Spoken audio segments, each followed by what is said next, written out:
and welcome to Monday Night Politics, sponsored by the Dallas Examiner. I am Christy Thomas, a coordinator for today's event. Tonight, I want to give the candidates and the audience a few housekeeping guidelines to ensure that the forum moves smoothly so we can provide a space that is safe and conducive to learning about each candidate.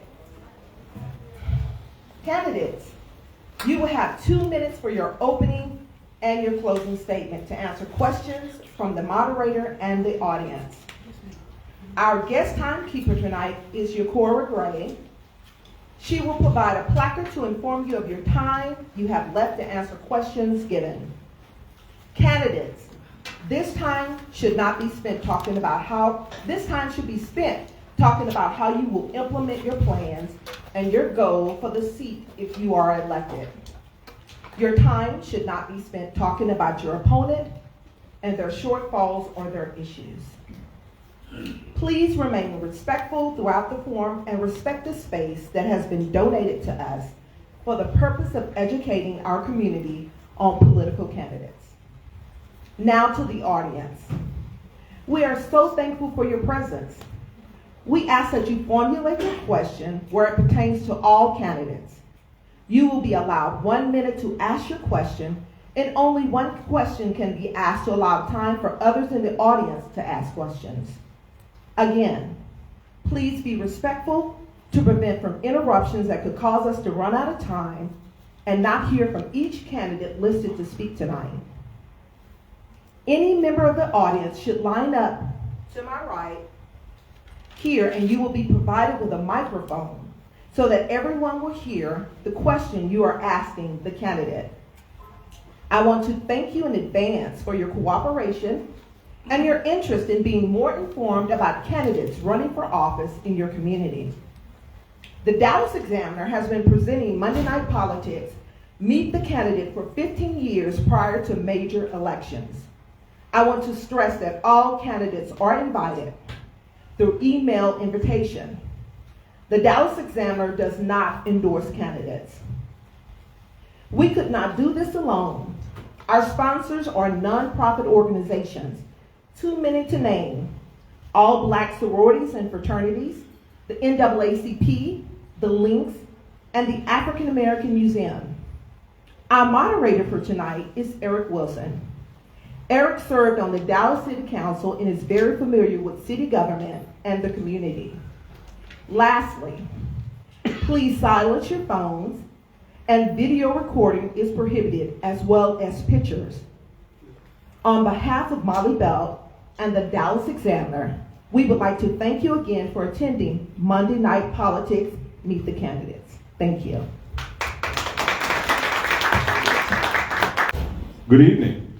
Good evening. Happy Black History Month. Ooh, okay, all right.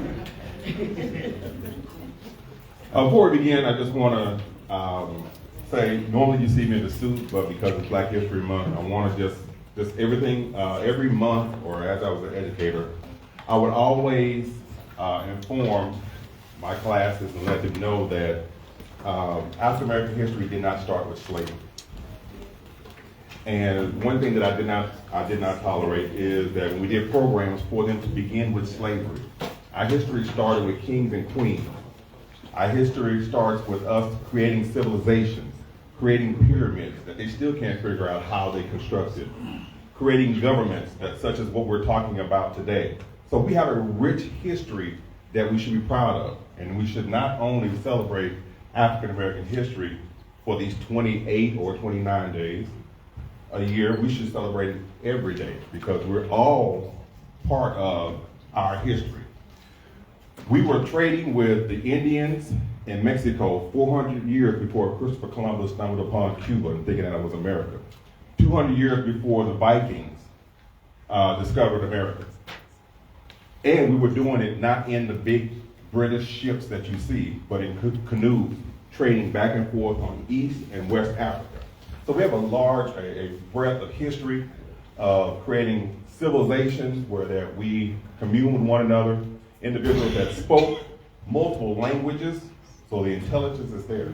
So I just want to iterate that for tonight, and as we begin, Our forum for tonight, I just want to I have another PSA announcement that I want to make sure that everybody understands in this room, the importance of it. And this goes back to those individuals who may say, why my vote doesn't count, or my vote doesn't count.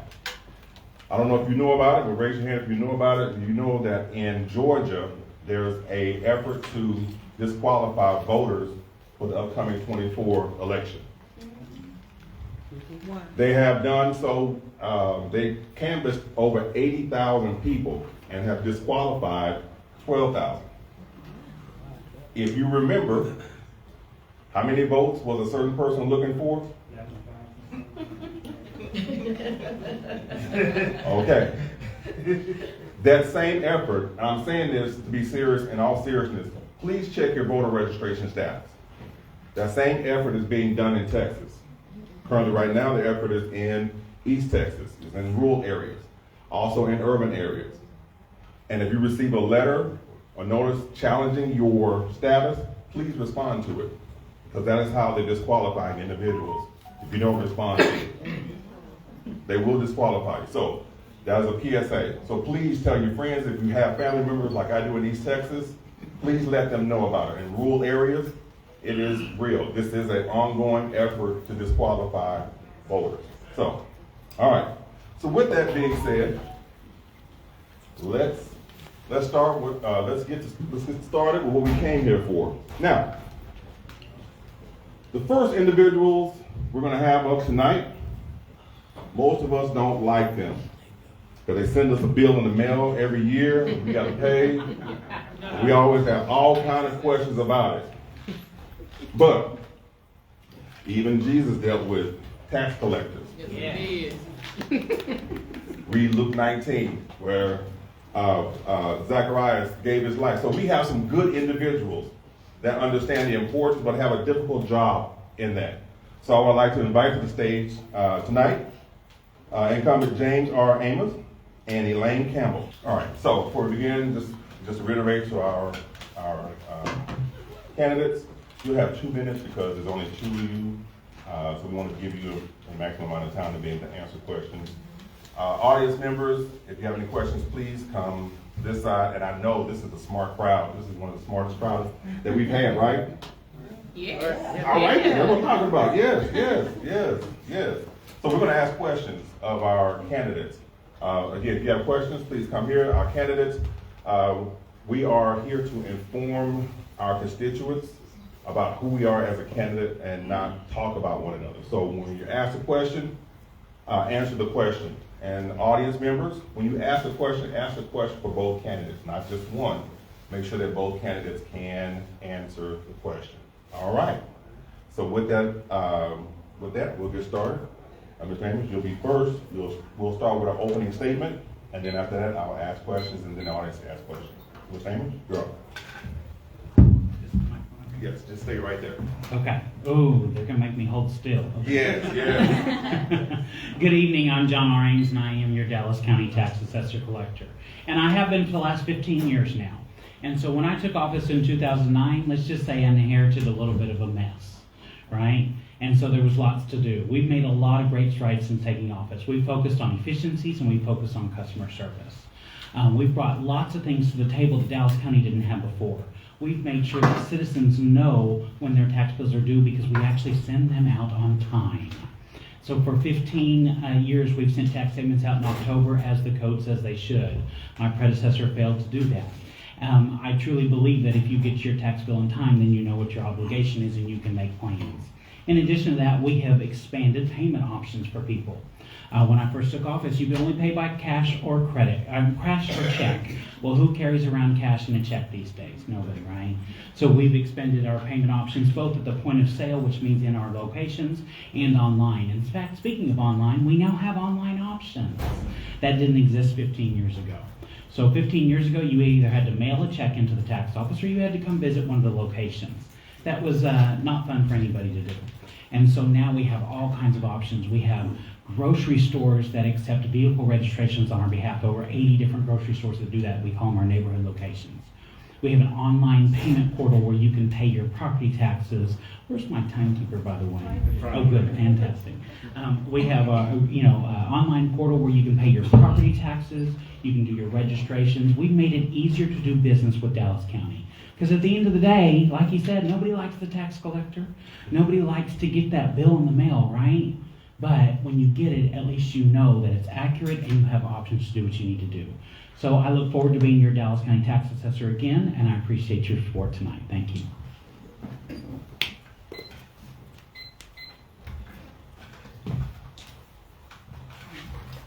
Hi, everybody, and thank you so much for having us here this evening. This is wonderful. My name is Elaine Campbell, and I am running for Dallas County Tax Assessor Collector. The reason that I'm running for Dallas County Tax Assessor Collector is because it is very important for the Tax Assessor Collector to have experience as an executive leader, but also be a person who is engaged in the community, and that is what I will bring to the Office of Dallas County Tax Assessor Collector.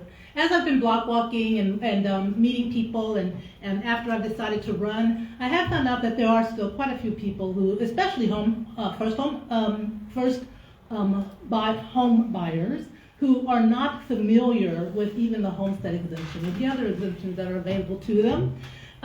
So what I will bring to the office is a proactive community organization and a robust community organization program, so that people can understand their tax bill, understand what their options are, understand the protest. The protest process. Some people, when they get that tax bill, they just pay it. They just think that's what they have to pay. And it is not because the tax office is doing anything wrong. It is because there are so many properties that they have to assess, so it's based on a formula. So you know your home better and your property better than anyone else. So it is our responsibility to go in and say, you know what, this is actually what's going on. These are the pictures. So I would bring that as the lead tax office. The other thing that I would bring to the office are expanded hours. One of the things that many of the people in the community have told me is that because the office is only open until 4:30 every day, Monday through Friday, they don't have the ability to go in the office when they need to. And so that is one of the main things that I'm hearing, and one of the first things that I would bring to the office. So thank you so much. I am Elaine Campbell, and I am running for Dallas County Tax Assessor Collector. Kendall, remain. All right, remain, because the next question is yours.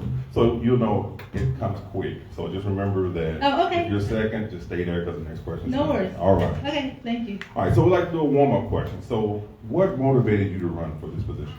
So I've been asked to run for office for many years, and I'm a person who does a lot of research. And what motivated me to run for this position is because it combines the skills that I have. I have extensive skills as a vice president of financial organizations and IT operations and systems engineering and managing large teams, but I also am a lifetime community organizer and activist. And so when I saw this position, I thought this is a great opportunity to bring those skills together. And that is what motivated me to run for this office. Thank you. Welcome. Same question. Okay. So when I ran for this office 15 years ago, it was because I was a local tax assessor prior to that. I was actually the DeSoto tax assessor for 8 years, and then prior to that, for 7 years, I was with the City of Garland tax office. So prior to becoming the Dallas County tax assessor, I spent 15 years in local government doing just that, property tax collections. So this year, believe it or not, I'll be my 30th year in the business. I know I'm only 35 years old, so it's hard to understand that. But that is why it's a passion. Nobody thinks, oh, when I grow up, I'm going to be the tax collector, right? It's important that people understand the difference between the tax office and the appraisal district. The tax assessor doesn't assess your property. There's no way to protest to the tax assessor collector. That's done at the appraisal district level. So understanding and making sure the community understands what happens at every level is good. One of the things I've done this past year is we did 11 town hall meetings, and we partnered with the appraisal district, explaining the difference between the two government agencies, what they do, how you can protest, and how you can make sure that you don't pay penalties on your taxes. And that's what it's all about, is making sure people understand what they need when they need it. Making sure that they have the tools at their disposal, like online things, so they don't have to come into any of our offices. They can go to a grocery store and get what they need. They can go online to do what they need. And then if they so choose, then they can come to our offices. All right, so it has been said that there are about 300 people that move to Dallas every day, okay, on average. So what that does, that creates a plethora of problems and potential problems. So the question is, as the county population grows, what do you see are the greatest challenges as your position as tax assessor? That's a good question. So there's always pros and cons when you get new people coming into a county, right? Whether it be city services, whether it be county services, you need to make sure that that's the right thing to do. As the tax assessor, that just adds one more person to our role, one more vehicle that has to be registered. The county tax assessor collector is an agent on behalf of the Texas Department of Motor Vehicles. In Dallas County last year, we registered almost 2.3 million vehicles. So when people move in, they don't just move in on a moped, they move in with a car or two, they buy a house. And so that becomes a service that we have to provide to them. 10% of all the cars in the state of Texas are right here in Dallas County. So making sure that we have services and things for people to do what they need to do is very important to me. Also making sure that people have the knowledge of what they need. For example, when you move in, your title company gives you about 400 documents to sign, right? One of those is actually a homestead application form with the appraisal district. And so making sure that those get filed, making sure that when you purchase a house, if you're over 65, that you can transfer your exemption from your previous home and county residence to the new one. Right? And so those are the kinds of things that are important when people are moving into your county, and just making sure they know what services are provided to them. Thank you. Do I answer the same question? Yes, ma'am. Okay, thank you. Can you repeat the question, please? Sure, Thank you. sure. Again, estimated about 300 people move to Dallas every day. So what that brings in a lot of potential problems. So as the county population grows, what do you see as the greatest challenge as the tax assessor? I think the greatest challenge is, again, making sure that everyone understands all of the processes that they need to follow through with in order to assure that they do not lose their property. Making sure that they understand that they have a partner as the lead tax assessor office, and especially for all communities, for working families, and also making sure that when they have property, that they have a place that can help them understand processes so that they can have generational wealth, so that they don't lose property. So if their family, generationally, let's say something happened, that and they did not understand how to make sure that they were able to maintain that property, that there is a proactive engagement with the community. So as people are moving in, that people are understanding all of the moving parts and all of the things that are available and the actual things that are done at the tax office and the reasons why, and what the taxes are even used for. Dallas County is huge. So if someone moved, for example, from Harris County, helping them understand the differences, the different laws, the specific laws and the processes. So I think that is the largest challenge. Thank you. All right, so now, I know. Now, open up for questions from the audience. Come on down.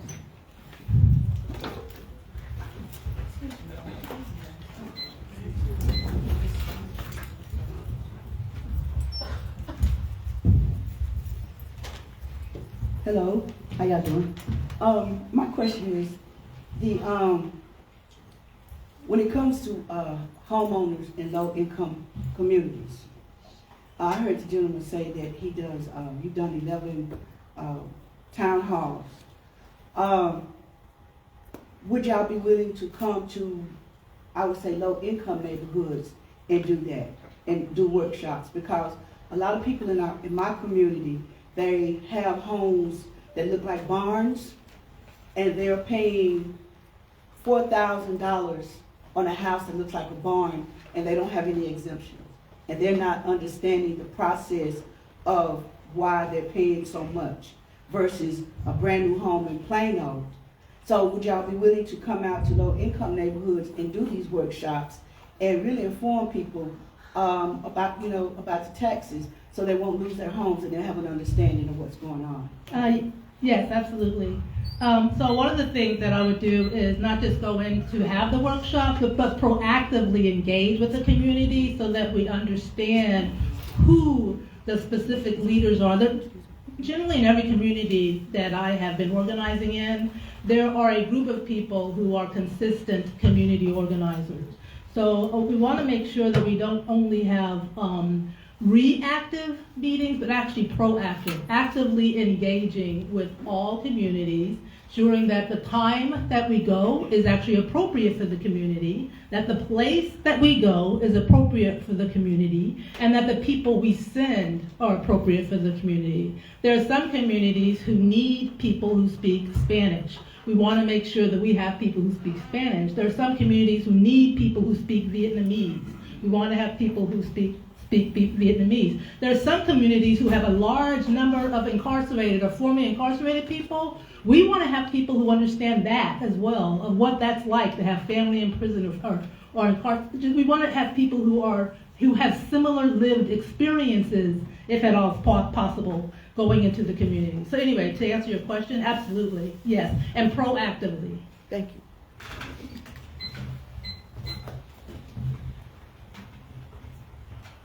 Okay. We would be glad to go and speak anywhere. In fact, like I said, we did 11 town hall meetings last year. That's in addition to the dozens of homeowners associations I spoke at, Lions Club, Rotary Clubs, you name it.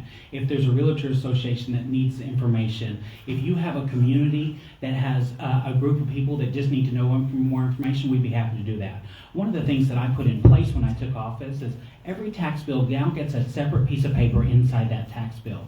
And at the top it says important information and taxpayer responsibilities.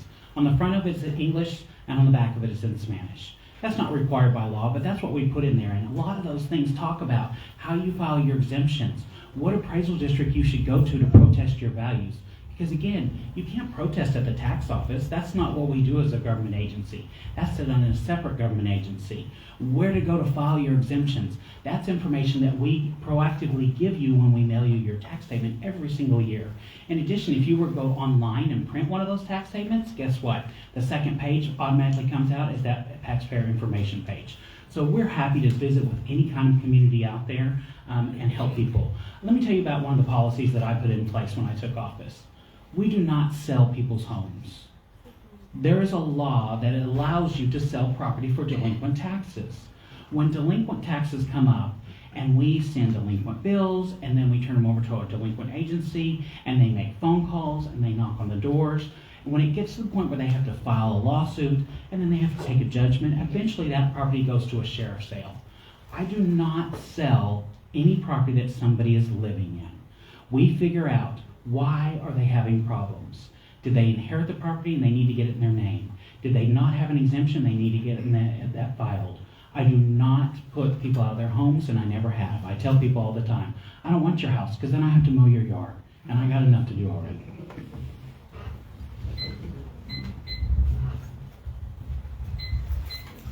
Good evening. Good evening. Both of y'all partially answered the question, but specifically going to like first-time home buyers, newcomers to the state, where to find like a checklist of items. From personal experience, there's like different locations for your house, for your car, and there's at least 4 to 5 items for each registration, but I don't find that out till like error, like no, come back and need this, come back and need that. So is there like some kind of like online registration calendar or some type of online checklist of, hey, these are the items you need at this time of year, this is coming up, remember to do that? Is there like things online that we can go to that's specific for those items, or do we have to like go to forums like this to kind of be in the know of what's going on? As far as those are my 2 questions. Okay, so I remember 2 questions. The first- Checklist of items. Of checklist online items and where to come. registration, Yeah. So if you go to our website, dallascounty.org/tax, there's actually a shortcut link to that. You don't have to go to Dallas County website and then look for my office. dallascounty.org/tax. That'll bring up the homepage of the Dallas County Tax Office website. There's a plethora of information there. There's frequently asked questions. There's information about car registrations. There's links back to the Texas Department of Motor Vehicle. There's news and announcements about new laws that have come out. There's all kinds of information. When you purchase a home in Dallas County, you purchase it through a title company. When those title companies give you your paperwork, they give you checklists that talk about your homeowner's insurance, your property taxes, how to protest your values. Again, all that information is not only on my website, but it's in those documents that we mail you every year with your tax statement.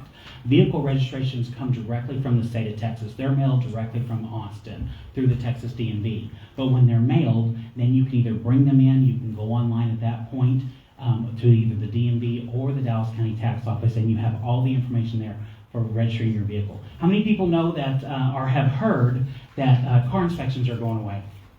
Have you heard that? Okay. You think that's true in Dallas? No. So safety inspections are going away, right? So there's a misconception out there in the state of Texas that we no longer have to get our cars inspected. But we live in what's called an emissions county. And so in Dallas County, inspections aren't going away. Yeah. You still have to get your vehicle inspected before you come and register it. So I'm partnering with the DMV to make sure that urban counties like Dallas County have a special notice in their vehicle registration that says, I know you may have heard that inspections are going away, not in your county. Please don't go to the county tax office before you get your car inspected. Because the worst thing we can do is have people show up or try to go online and say, I couldn't register my vehicle, right? Thank you.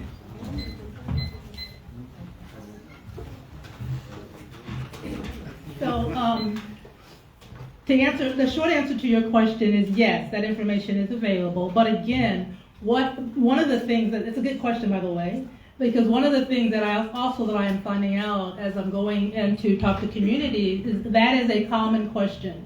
There's a lot of different information. Yes, it is available, but that is again why proactive community engagement is very, very necessary and very, very needed. And contacting communities proactively, regularly, in order to explain. And as new people come in, as things change, as people get older, as people come back from school possibly and buy their first home, there's just a plethora of information, and people absolutely become overwhelmed. And so that is again the importance of proactive, regular community engagement, which is what I will bring to the Dallas County Tax Assessor's Office. All right, as we are moving along, I just want to remind those individuals who are watching us online, please submit your questions, as we will have someone to present those questions for our panelists. So again, if you're online, please submit your questions for our candidates. So one question I'd like to ask, before I begin, are there any other questions from the audience? The question is, for example, your older parents are dying away. You don't have a clue about what's going on with their taxes. You're trying to keep them alive. You're trying to maintain whatever is going on at that time. Then when they die, all of a sudden you get negative information in about delinquent taxes. Well, if you've already buried 2 people within 7 months, and then you get this tax bill or this tax notification that she had paid taxes, and then you got to go to an attorney. Couldn't we do something before you get an attorney? Could something be put in place? Because you got to understand, most of us that has to come back home and take care of family is absolute. Don't have a clue about the changes in your county. So this is something that I've experienced in Thank you for that question. It's a very good question. There actually are things in place. That's one of the things I do want to make sure that we're clear about, which is why I am consistently saying that what is needed is proactive community engagement. Is that our current Dallas County Tax Office has a lot of programs in place. They have a lot of community people who are called, I think, and Mr. Ames can correct me what their position is, like community coordinators. I've seen that online. However, when someone is in stress like that, because I've been there as well when my father passed away, clearly there are a lot of other things that are going on in your mind.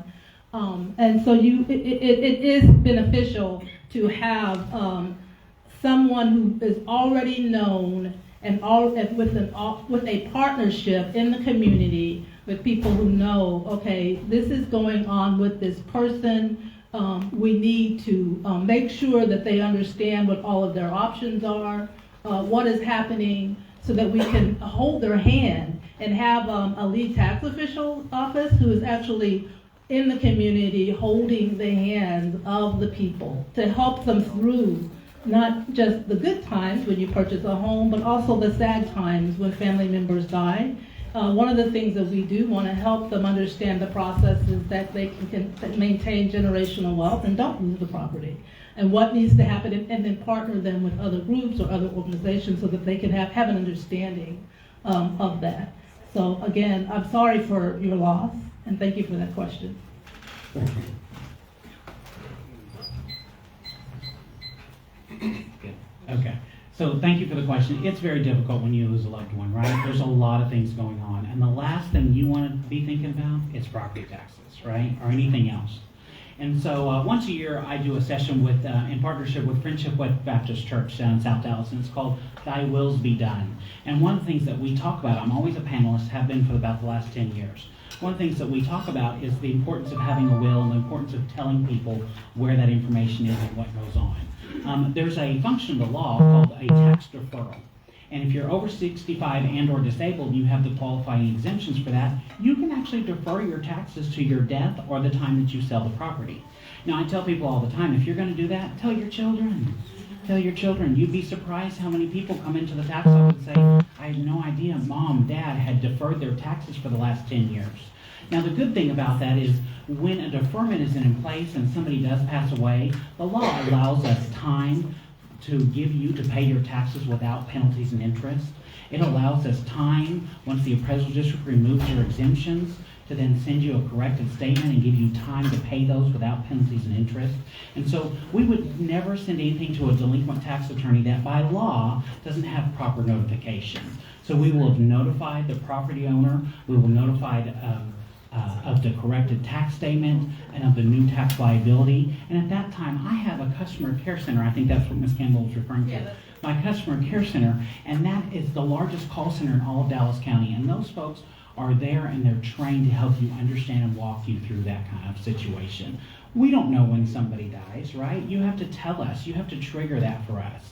And so, and when that gets triggered at the appraisal district and exemptions are removed, we send you a corrected statement. We're there for you. We want you to call and talk to us about what your options are. Can we get you on a payment plan? Can we defer those taxes? Can we get those taxes over into your name so that you can file your own exemption? Thank you. Yes, sir. All right, so now we have our run on senior questions. Okay. Very good. So the next question is, put it this way.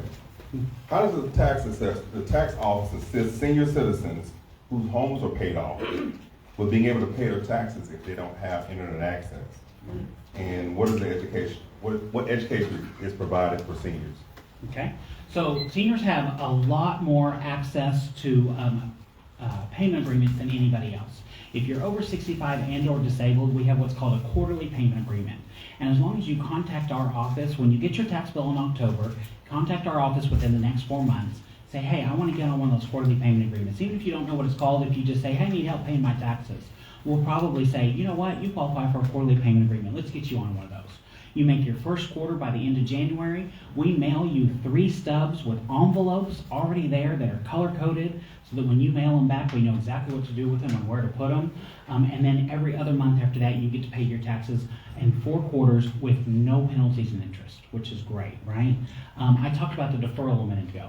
We may also say to you, hey, we don't want you to choose between medicine, food, and taxes. So we may say, Ms. Smith, Mr. Jones, you've got a huge tax liability out there. You're over 65, you qualify for a deferral. We really recommend that you go out there and defer your taxes. And that application is actually filed with the appraisal district. And so there's options for seniors to defer their taxes. There's options for seniors to get on the quarterly payment plan, and they can pay those online or in person. Or like I said, we mail them 3 stubs, and we mail them envelopes where they can just put them on the refrigerator and mail them right back to us. There's also homestead payment agreements for if you're not quite to that point where you qualify for the over 65. There's optional payment agreements. There's ways to pay your taxes. Now, people say to me, I commonly say the Dallas County Tax Office has the highest collection percentage in the history of Dallas County. That's true. Mr. Ames, why are you bragging about collecting more money? Because the money that's due needs to be collected, or the commissioners, the city council members, the school board members will have to raise the rates next year to get what they needed to cover this year. And so when we are actively helping people pay their taxes by giving them payment options, payment plans, we're actually collecting more money than used to be collected prior to me taking office. Thank you. So one of the things that, again, that has been brought to my attention as I've been talking to people are the office hours of the tax office. So I actually did a little bit of research because I initially heard this in Commissioner's Court earlier this year. So I did some of my own research and found out that this is something that is still ongoing. If North Dallas was its own city, it would be considered one of the most connected, internet-connected cities in the entire country. And South Dallas were its own city, it would be considered one of the least internet-connected cities in the entire country. So I appreciate the question because you're right.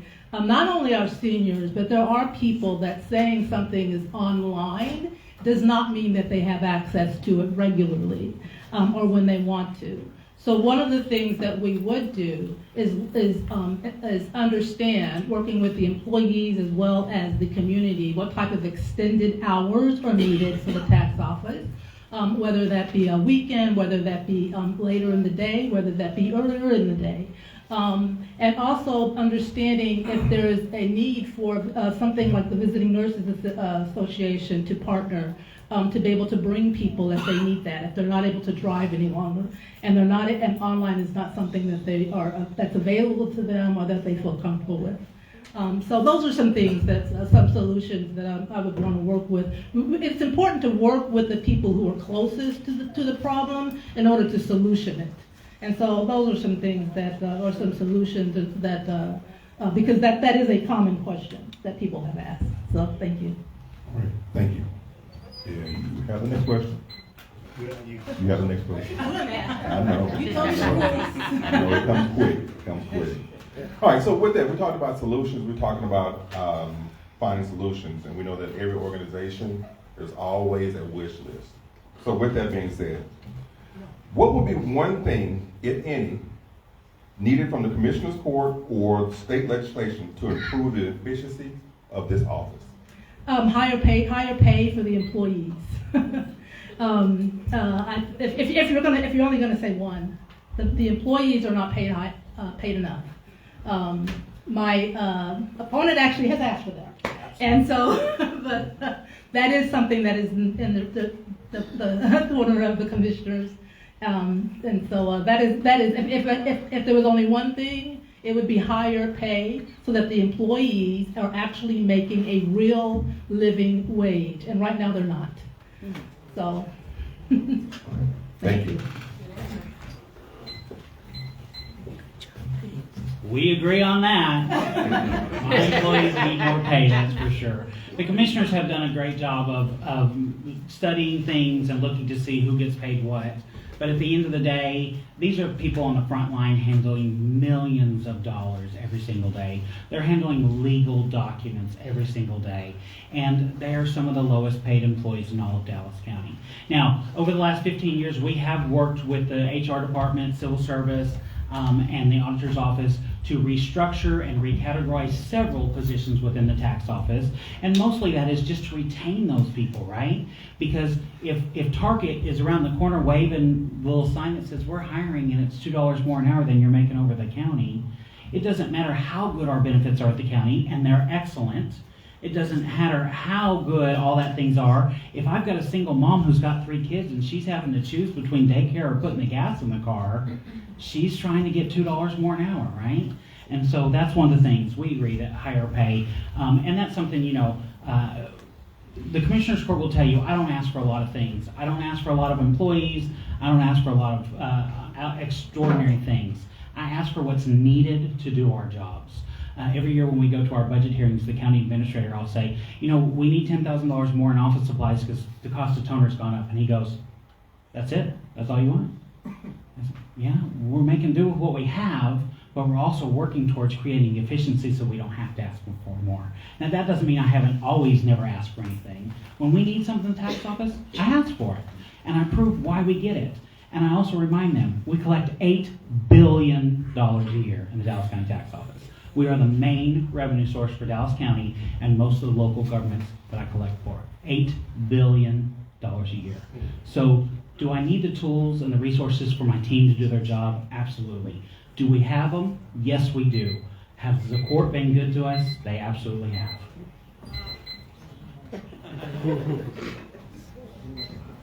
It's getting hot up here.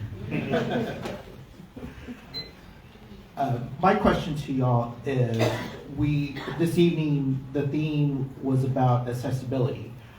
So, like, when it comes to our stickers, our vehicle registration stickers, we can go to the store and renew. Is that possible? Would you look at maybe possibly doing that when it comes to paying property taxes? There's certain things that you can do and you can outsource and certain things you can't outsource, correct? And so when we're talking about a registration sticker that's less than $100 and you have the ability to train the store and give them the software to be able to do that on our behalf, that's one thing. And we're proud of the fact that we have over 80 different neighborhood locations to do that. Would I trust a grocery store to collect hundreds of thousands of dollars in property taxes on my behalf? I don't think so. I don't think that would be the responsible thing to do, right? I think that means that I would have my trained employees who are bonded and who understand the laws and the regulations, not just the little girl who got hired by Tom Thumb a couple weeks ago collecting hundreds of thousands of dollars in taxes. So there's things that we can outsource and there's things that's inappropriate to outsource. And at the end of the day, I have to look at fiscal responsibility. I have to look at citizen responsibility. The Dallas County Tax Office is the most public department in all of Dallas County. More people come see us than any other department. I hope more people come see us than the sheriff, that's for sure, right? We don't want them seeing the sheriff or the judges as much as they see us. So at the end of the day, when people think of Dallas County, they think of the tax office. We are the public face of Dallas County. You know, my staff and I joke we're the Big Lots of Dallas County. That's where people come to get their stuff, right? And so at the end of the day, creating an efficient process for them to do their business and leave our office, I love to get these. I have these orange comment cards in all of our offices. And I love to get the orange comment cards or get the things online. And if you go online, you can read my newsletter, and we put all kinds of comments in there that citizens have made. And they say, wow, that was the easiest government I've ever worked with. Wow, we had no idea that process was going to be so simple. Wow, everybody was so nice. And that's not the easiest thing to do, to be nice to people all the time. But I've got a great staff, and we do a lot of great training. Thank you. So, to answer your question, first, I would want to know, I want the office to understand what it is that you're wanting. What it is there right now, are you finding it difficult to pay the taxes? I would want to ask those questions, like why are you wanting, is there a problem? Because there are several ways to pay them, on the phone and by check or in the office. So I want to understand what is your current challenge? I don't know if No, that was just. Oh, okay. Yeah. Okay. Well, that's what I would want to do. Again, just by being engaged. If people are asking those kinds of things, I think it's really important to be a listener and to understand, okay, well, why is this, in order to solve a problem, first you have to understand what the problem is, right? And then you want to explain to that person how our office operates and what the current options, make sure they do understand what the current options are, then at that point, come to a solution of some kind that can help it make it easier for them if they are having a difficult time at that point in time, if they are having a challenge paying, why? What is the challenge? So that would be my answer. Okay. Thank you. All right, so with that being said, it's been said that we know that as a tax assessor, you collect a bunch of information. You have a bunch of information on all of us. You know, what kind of cars we drive, our homes, All of that information is very valuable. So, as a tax assessor, the question is, data security and privacy are critical when handling sensitive taxpayer information. How do you plan, or what is your plan, or what do you do to ensure the security and confidentiality of taxpayer data is kept safe? I know that this is something that the tax office has worked on and has had some challenges with over the past year, and it's been public, it's in the newspaper. So I know that this is something that it's not a situation where I have to say, this is what I will do. There are plans in place for this, I do know that. They've been communicated, they've been publicized, and they've been presented publicly. Having a robust IT security person. I have a large extensive experience in IT security as well. At having tests, making sure that there are consistent tests done, making sure that there are audits, not just external audits, but internal audits, to assure that the appropriate processes are in place to keep information secure. Making sure that there are also internal and external audits to make sure that the tools being used are the appropriate ones and that are being kept up to date, and that there are even actual tests done to see, how easy is it to get information, or how difficult is it to get information. That is clearly something that is very critical, and it will always be critical, and it's not going to become less critical. So yes, that is absolutely something that would be an ongoing effort. And there are efforts in place right now. We can't pretend that there aren't, and that will definitely be ongoing and very, very robust. So let me make it very clear. The Dallas County Tax Office has never, ever had a data breach. Again, that was a separate government agency. That was the Dallas Central Appraisal District, not under the control of the tax assessor or the Commissioner's Court, a separate government agency. So let me point out, we have two different types of data in the tax office. We have your property tax data, as you said, right? Where you live, the type of home you have. By law, a majority of that information is public and required to be out there.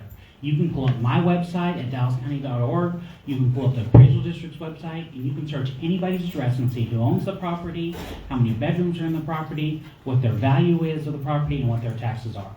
By law, I cannot restrict that information. Now you go over to the registration side where people have vehicles or do titles. That data is actually maintained by the Texas Department of Motor Vehicles. And so we don't even access that data on a county network. The Department of Motor Vehicles actually brings in their own fiber line to every single one of our locations with their own computers, and my staff accesses your vehicle registration and your vehicle title records on that database that is owned and operated by the Texas Department of Motor Vehicles.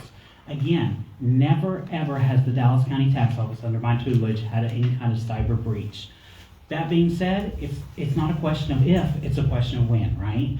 And so we're constantly working with the Dallas County IT department to make sure that all of our systems are secure and safe. We're working with the Chief Privacy Officer that's recently appointed to Dallas County. Mr. Miller and I talk about once a week. We've even put in fraud insurance policies in place within the Dallas County Tax Office to make sure if any of that gets done, then we can handle that. My office was one of the first county offices to have a cybersecurity insurance policy in all of Dallas County. And in fact, our Chief Privacy Officer right now is working with the people that we work with, and we've had that policy with for many years to broaden that countywide. Good evening. My question is, you want me to hold it? Okay. I just don't want to be journey. My question is, recently, over the past couple weeks in hip hop culture, a major rap artist, Nicki Minaj, a lot of her fans doxed a lot of her critics. And I believe, my understanding is a lot of these people's personal information was assessed through tax records. So if that information has to be public, how do you encourage us to safeguard ourselves against, especially those of us who are either public figures or criticizing the powers that be? How do we insulate ourselves from being doxxed using the information in your office? Do you know what I mean by doxing? Would you explain further? Okay, so doxing is when people put your personal information out and encourage people to, a good example of it is like Megan Thee Stallion, the location of her mother's grave was put out there so people could go like defame her grave or put your personal information so people can come harass you. Right. So again, the information that's required to be published for the tax office is your home information. It has nothing to do with your personal information. We don't give away phone numbers, email addresses. I don't even have phone numbers and email addresses in my system, right? And so all that personal information is not at our disposal and never has been. We don't keep driver's license, social security numbers, phone numbers, emails, none of that. All we have is your property address. So the same stuff people could get if they drove down the street and made a list of all the property addresses as they went by. Again, following the laws of the Texas legislature, there's certainly ways to tighten those up. One of the things that we've done working with the Texas legislature is no longer can you look at somebody's property online and see that they have an over 65 exemption. Because what happened was people were going out there and they were targeting seniors, right? They were going out there and they were knocking on seniors' doors and saying, hey, I can do some repair work for you. And so no longer is it listed that you have an over 65 exemption on the websites. In addition to that, public figures under a certain category as allowable by the Texas legislature can have their information confidential. Most of the judges in this room have confidential. Law enforcement in this room have confidential accounts. And that's something that you can do. If you fall into that category, you can file that confidential status with the appraisal district, and then your record will be withheld confidential. Now, I will say this. When you go to pay your taxes online and you're confidential, you have to call us because you don't have access because you have personally asked that information be restricted. So that's a really good question because that's becoming more common rather than less. And it's not only affecting public officials or people who I work with who, because of their opinion, because of their political opinion, no one even knows them because of their political opinion and because social media is so rampant that people, just normal people, regular people, everyday people are being doxxed. Well, so one of the things that it's important to understand is that everything that is presented or everything that is done by the Dallas County Tax Office is based on the law. So there are some tax offices that have more of a robust legislative partnership with as part of the office in order to keep up with things like that and to understand that if possibly we need to work with lawmakers to effectively change laws based on what's happening in the current society. So that's one thing that we may want to encourage is because that is something that is real and that is something that unfortunately is becoming more prevalent rather than less. So, but the only thing that the tax office is able to do is follow the current laws. So that's something that there maybe there are some additional laws that need to be put into place. Even though the tax offices they're not lawmakers, maybe need to advocate for. That's something to think about, and that's a good question. Thank you. All right, thank you. Remain. All right, that's one of the things. That's one of the beautiful parts about Monday Night Politics. You always learn something. I learned docs. Me too. All right, write that one down. All right, so with that, we have come to our 2-minute closing. So, Ms. Campbell, we'll begin with you. Thank you so much for having me here tonight. This has been wonderful. I absolutely love talking in forums like this. My name is Elaine Campbell, and I am running for Dallas County Tax Assessor's Collector Office. One of the things that I have been mentioning is that I would want to, that is very needed in our tax office, is a robust, proactive community engagement for all communities. Making sure that the needs of all of our communities, which our communities are very different, the needs of all of our communities are understood, and that the people who are closest to the problems related to any business that they're doing in the tax office are part of the solution of the problem. So again, thank you so very much for having me, and I look forward to you voting for me for Dallas County Tax Assessor Collector, and I am Elaine Campbell. Thank you.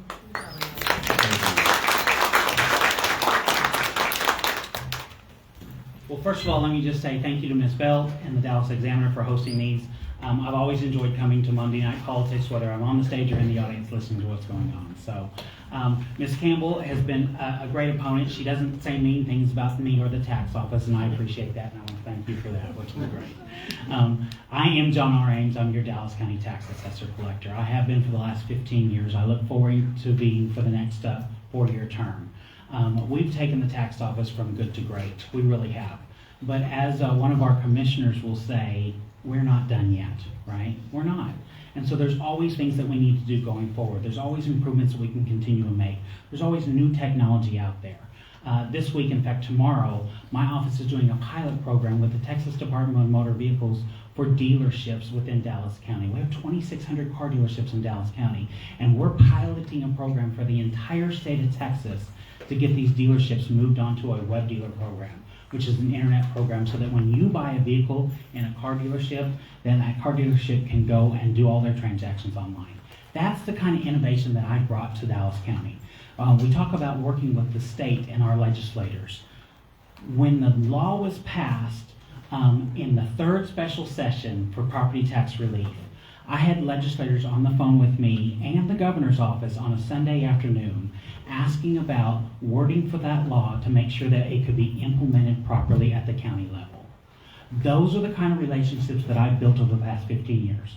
People can call me personally on my cell phone and say, Mr. Ames, if we do this, how does it affect your office, how you bill statements, how you collect money, and what will it cost the citizens in your county? What is the implementation of that?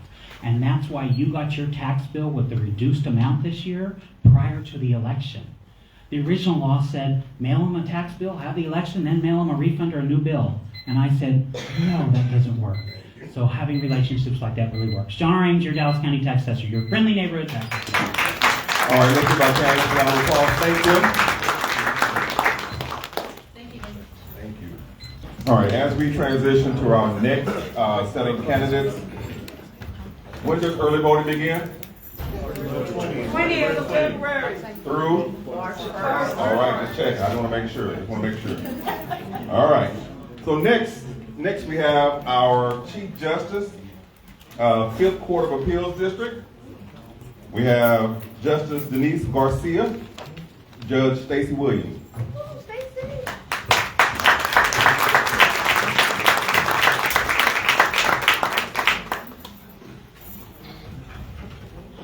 All right. As we prepare, again, those that are watching online, please submit your questions we have for our candidates. So we'll begin with our 2-minute opening, and we'll start with Justice Garcia. Thank you, Dallas Examiner, for sponsoring tonight's event and all the sponsors of the event as well, for helping citizens to examine the issues before you and discern how they feel about them. I'm Denise Garcia. I'm a justice on the 5th District Court of Appeals. I am running for Chief Justice. That's the administrative head of the largest court of appeals in the state of Texas. That is somebody who has to serve as justice, is the same job as all the other 12 justices, and someone who does the administration of the court. What that ends up meaning is you are an administrator among equals. You're not the boss of the other 12 justices. You know who the boss of the other 12 justices is? All of you. You are the hirers and the firers of the justices for the Court of Appeals. So my job isn't to try and whip anybody into shape to do their job. My job is to manage the support staff that's there for all 12 of those justices, including the Chief Justice. I come to you with a history of experience on the court. I have 30 years legal experience. I have 16 years of that 30 years as a district judge and 3 years on the Court of Appeals. I've received the highest bar poll ratings for that court of any justice on that court. And I won awards for my management skills, including outstanding court staff, including an award from the Dallas Volunteer Attorney Program for work that I've done as a district judge to bring the courts outside of the regular business hours and into the community.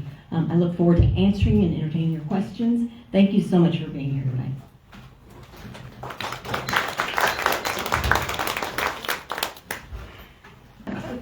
Good evening, everyone. I'm Judge Stacy Williams. I'm currently the presiding judge of the 101st Civil District Court, and I'm running to be the next Chief Justice of the Dallas Court of Appeals. It's also called the 5th District Court of Appeals. Now, the Chief Justice of the 5th District Court of Appeals actually is the CEO administrator. The Chief Justice will work on a couple opinions, but just last year, according to the docket, the Chief Justice only handled about 20 written decisions, whereas the other justices on average issued about 77. So it's purely administrative role. They supervise the clerks. They make sure that the panels are fair, that the justices are doing their work. So it is a role of an administrator and a supervisor.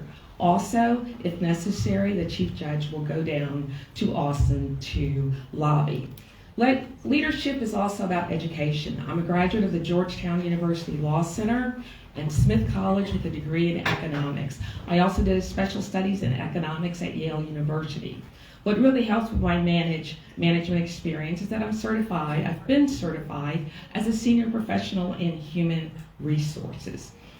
Leadership also means innovation.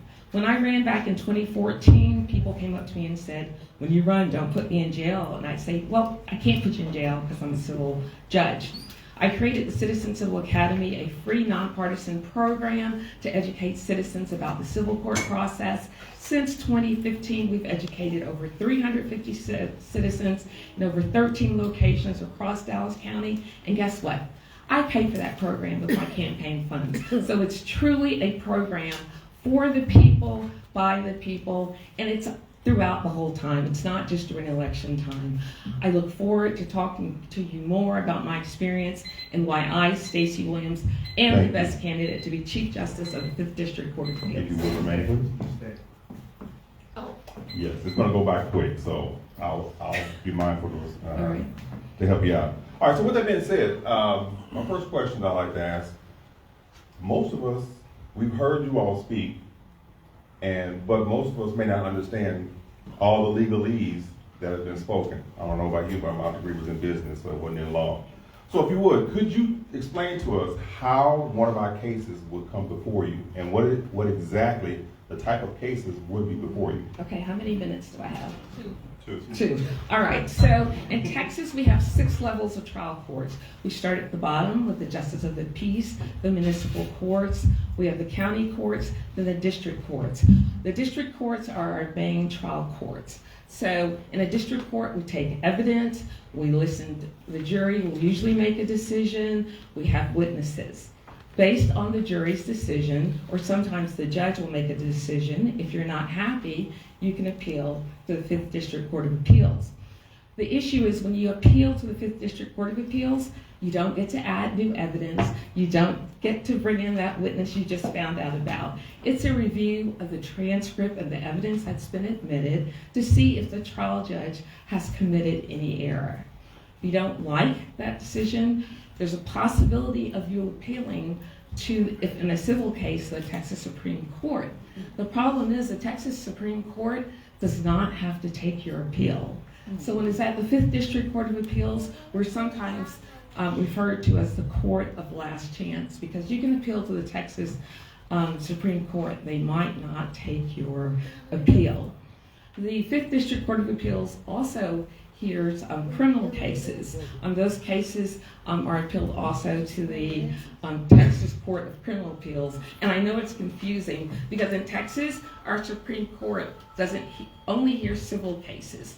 On the equivalent level is the Texas Court of Criminal Appeals, has the same name, but it's like the Supreme Court for criminal cases. Thank you. Judge Williams has done a good job of explaining that to you. I'm just going to try and re-summarize to kind of give you a simplification. You have trial courts, the Court of Appeals, Supreme Court, and the Court of Criminal Appeals. We're known as the court of last resort because we're the last court that must take your appeal. If you don't like what the trial judge did, and the trial judge made a mistake, that's something that we consider at the Dallas Court of Appeals. If we make a mistake, or if you believe we've made a mistake, The civil cases will go to Texas Supreme Court, the criminal cases will go to the Court of Criminal Appeals. The exception to that is death penalty cases. Those cases don't go to the Fifth Court of Appeals, they go straight to the Court of Criminal Appeals. I think that's about it. I'm trying to think if there's anything. She gave a pretty thorough answer, wouldn't you agree? She's a smart woman. And so are you. Oh yeah, thank you, I appreciate that. There's no animus between the two of us, you'll be able to tell pretty quickly. We're both just running for chief. And with that, I'll give you some time back and we can answer the next question. All right, with that being said, and just a follow-up question on that. So you told us what the court does and what type of cases that would be before you. So could you give us like the geographical boundaries of the areas that you serve? And with that, how would you address, or how do you address concerns related to backlog civil cases? Okay, we are the largest court of appeals, but the smallest geographically. That's Dallas, Collin, Hunt, Grayson, Kaufman, and Rockwall. I've heard quite a bit about the supposed backlog in the Court of Appeals. I heard about this last week, and it concerned me because I thought, well, the backlog's no good. The cases for the last term, I went and reviewed them. That's where your backlog would be. Looked at the term last year. The cases that we were responsible for were about 1,447, give or take. The backlog left over from last year is 20 cases. That's it, 20 cases. That's 1%. Okay, 1% of the cases from last term are still being worked on. And I also heard there was a concern that we give preference to civil cases instead of criminal cases. Out of the 20 cases that are part of the quote-unquote backlog, 12 of them are civil. Those are the ones that are 12 late civil cases and 8 late criminal cases. Now, there are a variety of reasons of why a case might be late. I'd be happy to answer that question in the next go-round or any future go-round. But the bottom line is the legislature starts to get concerned about a Court of Appeals backlog when you get to have more than 5%. We are at 1%. We don't want any backlog, but to have a 99% completion rate at the end of a term is a good one. I myself, personally, my chambers have a 100% completion rate and have had it every year that I've been on the Court of Appeals. Thank you. I've also looked at the statistics from the 5th District Court of Appeals published by the Office of Court Administration. There is a problem. Criminal appeals. There are 14 criminal appeals in the state of Texas. The 5th District Court of Appeals has the worst record in the state of Texas for criminal cases pending for more than 24 years. For 24 months. So you are denying someone their life and their liberty. When you are a district court judge, and if you're in the jurisdiction where you have criminal and civil cases, criminal cases get the priority. They're not getting the priority. You can talk about 99%, but if you have been sitting on a case for more than 2 years, that's a problem. And that's a worse record than all the 14 Court of Appeals for the state of Texas. And she's right. This is totally unacceptable.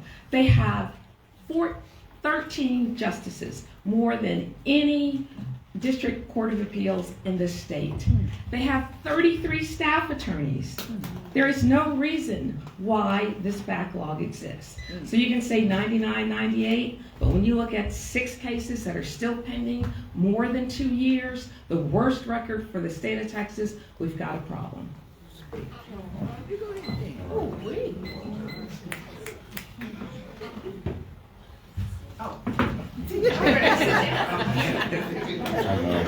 know. I'm so quick. Okay, so we have this is a question from the audience. And again, if you have audience, if you have questions, this is your time to please step down. Again, remember you are the smartest audience that we have. So therefore, you have questions, right? Yes. All right. Okay. All right. So the question was, how current is the Fifth Circuit of Appeals in terms of cases? How current? I think you may have already answered this question. So how current are the cases? Well, okay. So the Office of Court Administration, which records statistics for all the Court of Appeals, in the state of Texas has certain criteria. The first tranche is less than a year. The second is a year to 18 months. Now, a year to 2 years, and then greater than 2 years. And so, when you look at the total statistics, the 5th District Court of Appeals is in the middle. Even though they have more justices than any other Court of Appeals in the state, and they have 33 staff attorneys. Thank you. This is where it helps to have some experience and understand what these numbers mean. As the largest court of appeals, we do have the largest staff. We have the largest number of cases. So that if every justice, they try to even out the number of cases that get heard by each justice throughout the state of Texas, so that every justice should be hearing somewhere between 70 and 90 cases, merits cases, okay? If you have 13 justices and each of them is behind one case, they're behind 13 cases for the court. If you have a court of appeals that has 3 justices and each of them is behind one, you have 3. So looking at the raw numbers, it looks like 3 to 13. Oh my gosh, what's happening with the 5th District? Well, it's just 1 case per justice.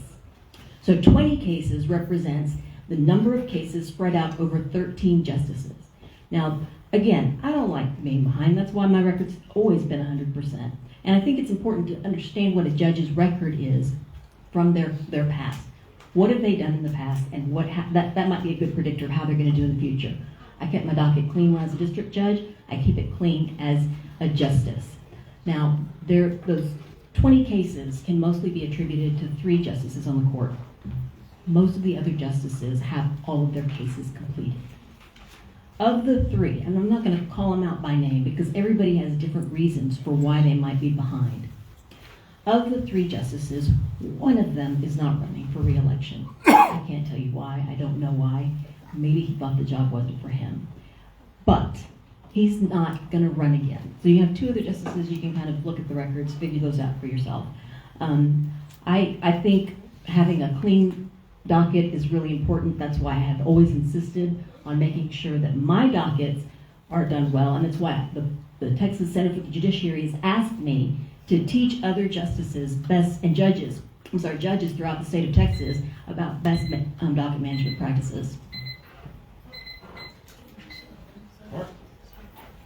My question is about dockets. Last Monday, Justice Corey Carlisle, who is one of your colleagues, he stated that he ghostwrites for some of the colleagues.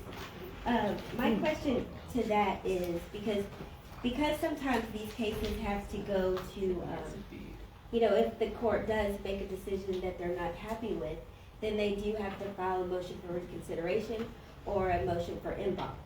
And so if he has made an opinion in a case and written an opinion on a case for a justice who is not listed, as one of the 3 that are on the panel, would that be, is that appropriate? Is that ethical for full transparency? Because he could appear on the en banc and had already seen the case and heard about the case and made a decision on the case from one of the justices. And then also, well, I guess that's the question. Just like causing a legal conflict later on. Okay, the justice who writes the opinion is not excused from the en banc proceeding. Quite the contrary. If you participated in the decision, even if you're not in the court anymore, you can sit in on that en banc opinion. So writing the opinion, the first draft of it, in and of itself doesn't cause the conflict. If he's ghostwriting for somebody, I can tell you usually how the process goes. If you're the justice responsible for the opinion, you tell the writer who's writing the first draft, this is the decision that the panel made, and here's the reasoning. And so the first draft that you put together, please write it this way. If it isn't written that way, that justice can either scrap that entire opinion, rewrite it themselves, or perhaps have one of their staff attorneys, another staff attorney write it. Okay, if they think that it's not reflective of what the panel decision was or what that justice said. But in and of itself, writing an opinion, preparing a draft, and there's nothing to say that just because he wrote the opinion, that doesn't mean he wasn't part of the panel. He may have been part of the panel that made the decision. I don't know whether he's been a part of those panels or not. Pitching in to write the first draft is really just Here's the first draft of what you told me to write. I hope it's good. Let me know if there are any corrections or edits. And the justice who is responsible for the opinion is responsible for making sure that it reflects the panel opinion and their requested reasoning.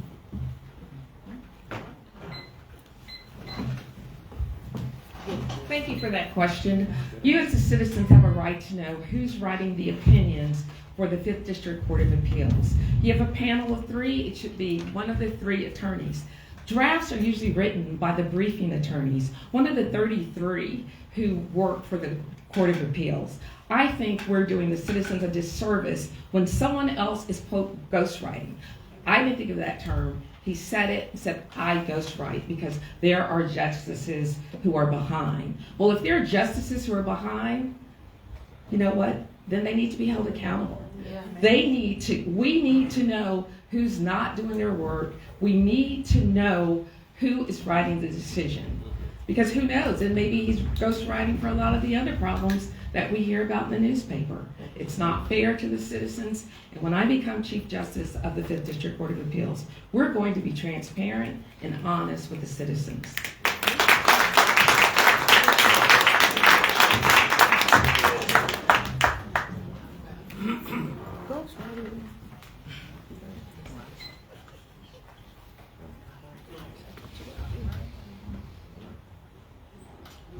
How long do y'all have to write an opinion?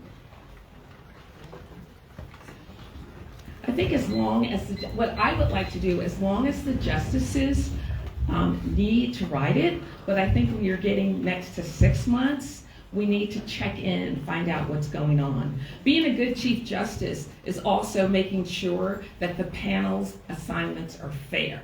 That one justice is not being asked to write opinions, let's say, from a 30,000 transcript, and another justice is always just writing dismissals when the parties, for example, settle the case before the case is either assigned to the panel or the panel issues a decision.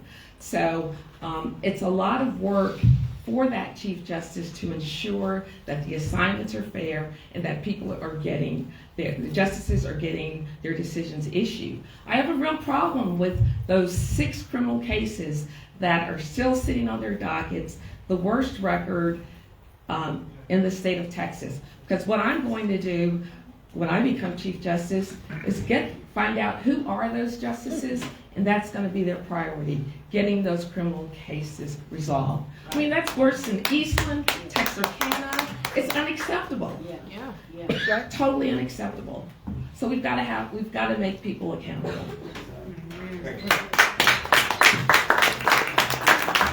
Okay, I made a few notes here. There are 3 cases that are over 24 months. And there's a reason they are over 24 months. There are some cases where we can't do anything with the case until the Court of Criminal Appeals or the Supreme Court does something. We can't do anything with it. Those are cases in a status of abatement. We have 3 of them. We have the most cases in the state of Texas that are coming to us, which is why we would have more than a 3-panel court out in Texarkana. That's why they only have 3 judges. We have 13 of them, and our numbers get equalized. So those are 3 cases that we can do nothing about because we're waiting on a higher court to do something with them. With regard to judicial decision making, that is protected by the rules. It's an ethical violation to disclose the process that a judge goes through to reach the reasoning. The only way that a judge can disclose that process is through an opinion. And so if you're talking about a Chief Justice coming in, undermining the 12 justices that you have already elected and making them vulnerable to a Republican attack, that's problematic because it calls the Chief Justice practice into ethical question. It's against the ethical rules, and I'm surprised that it's even having to be addressed. But also, it's calling into question the people you've already elected. We don't have briefing attorneys in the Court of Appeals. We have staff attorneys. And the longest that you can track a case is that they start keeping track of them at 6 months. So the amount of time that it takes that you have to write a case from submission, I try to get mine done within 3 months, but they don't start getting tracked until they're 6 months and then a year and then over that.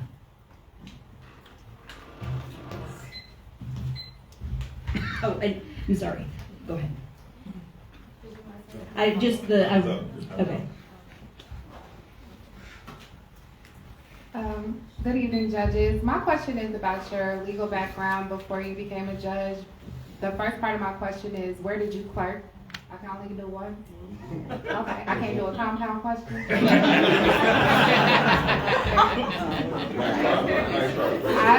My question is that I believe lawyers who go through the prosecutor office they have an inherent discrimination in their formation as a lawyer coming through the prosecutor office. So did you start off in the prosecutor's office?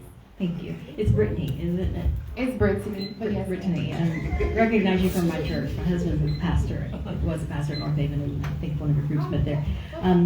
I didn't go through the prosecutor's office. In private practice, I was a family lawyer, and then I was a district judge for 16 years, and I did actually have some quasi-criminal proceedings, occasionally having to consider whether or not to incarcerate someone, and then 3 years on the Court of Appeals.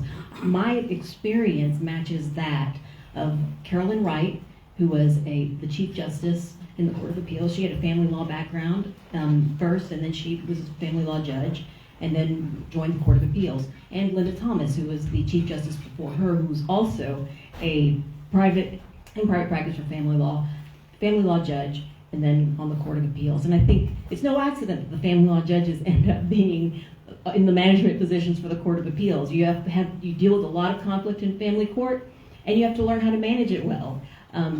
There's not a ton of conflict. We're a very collegial group, but there is some conflict in the Court of Appeals. And working with 12 people who don't answer to you, conflict management is an essential part of that. I did want to touch on panels and how they're assigned. They're randomly assigned. Everybody gets assigned the same number of cases in those panels. You switch around 4 times a year, and then everybody shares writ duty. Those are called original proceedings. You're not reviewing a record as much as you are making a decision for the first time on whether or not a judge did something correctly or incorrectly. And we're getting into legalese now that's shared equally among the justices as well. So nobody has a heavier caseload than another. It may look like the merits opinions are more for one judge than another. There's a reason for that.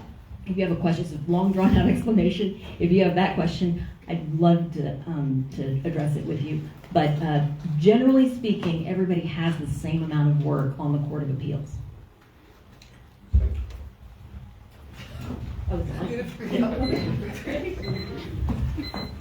I have to base all my information on the Office of Court of Appeals statistics. It does make a difference. We have justices on the Court of Appeals on average who issue about 77 opinions a year. Just last year, Justice Garcia only issued 66. There is a need to get the justices to issue their decisions. My background, I'm a graduate of the Georgetown University Law Center. It's one of the top law schools in the country. I clerked in the Virgin Islands for Judge Eileen Peterson, who was the first woman judge in the Virgin Islands. We had concurrent jurisdiction with the federal courts, both criminal and civil. After clerking in the Virgin Islands, I was in-house corporate counsel in the defense industry. I got bored with that, so I moved to Washington and worked as legal counsel to the U.S. Senate Judiciary Committee, where I worked on judicial nominations, and I worked with lobbyists and legislators on legislation regarding telecommunications, IP, and IP issues and civil rights. I also have my own legal business where I handle family, juvenile, criminal, and civil cases. So I am more than qualified to be Chief Justice of the 5th District Court of Appeals. And it's important because you know what? You've got to look at statistics. You've got to pull on the breadth of your experience to be a good leader. And I think Justice Wright and Justice Thomas did great things. But guess what? There's work that needs to be done in the Court of Appeals. They have over 33 staff attorneys, 0 or black. If you want to keep business as usual, that's one thing. They have 33 staff attorneys, and across the state, there are no black chief justices in the state of Texas, 14. On the Court of Appeals, thank you. Thank you.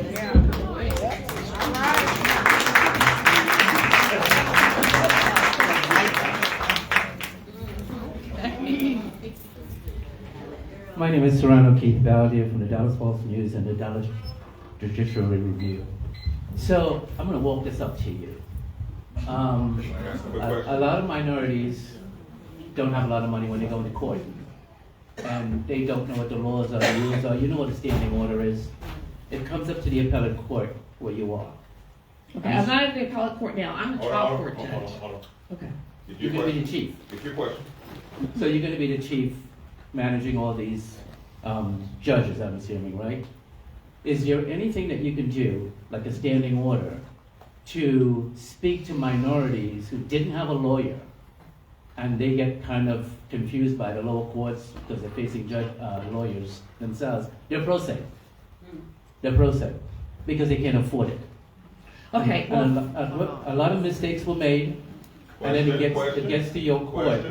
Is there anything you can do managing the judges to speak to that? Well, justice is blind, all right? So the only thing that the justices will be able to do is look at the record and see if error is made. As a trial court judge, I tell my pro se's, and we make very clear, I have to hold you to the same standards as an attorney.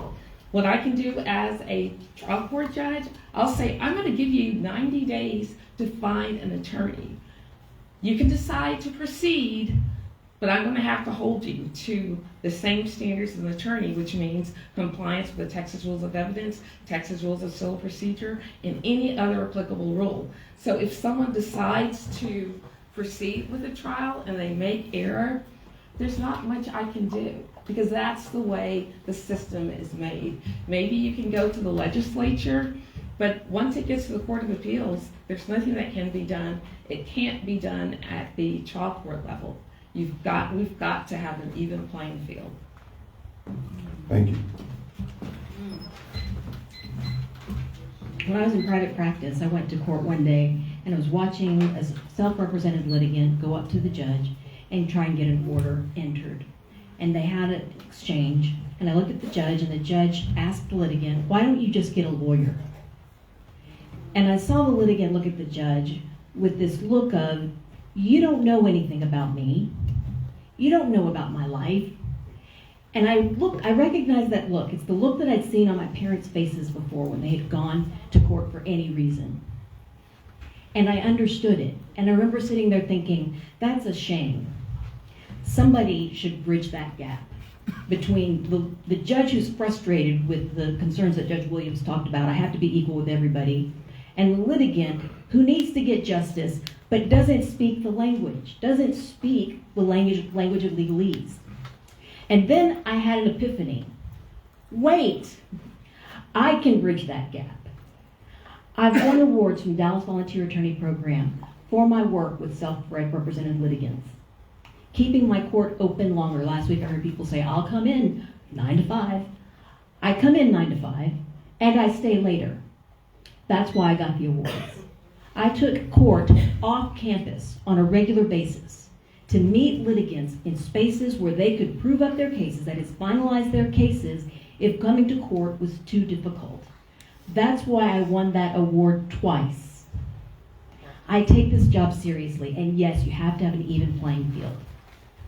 But it's not an even playing field if you have no legal training and you're coming to court and you don't understand anything about it. We have been working on initiatives in the Court of Appeals to give information to pro se litigants, self-represented litigants, so they understand the process a little bit better. It's a very complex agency. So we're working on it. It's not as quickly as it should be, but it's been something we've been working on for the last 3 years. Thank you. Okay, ladies and gentlemen, we've come to that time where we'll begin with our 2-minute closing. Again, this is an educational opportunity, and I have learned one thing, that I do not want to be in this process. So I want to make sure that I stay out of it. So we'll begin with, yes, Judge, Justice, you have the opening statement.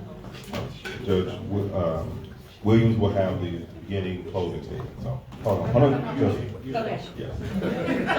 Sorry. No problem. I'm ready to go. Ready to go. All right. First of all, I want to thank the Dallas Examiner for conducting this voter education program.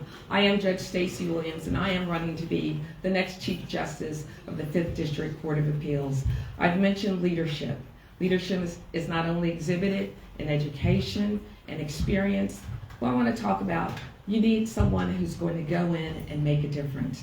You want someone who's going to look at the numbers, hold people accountable.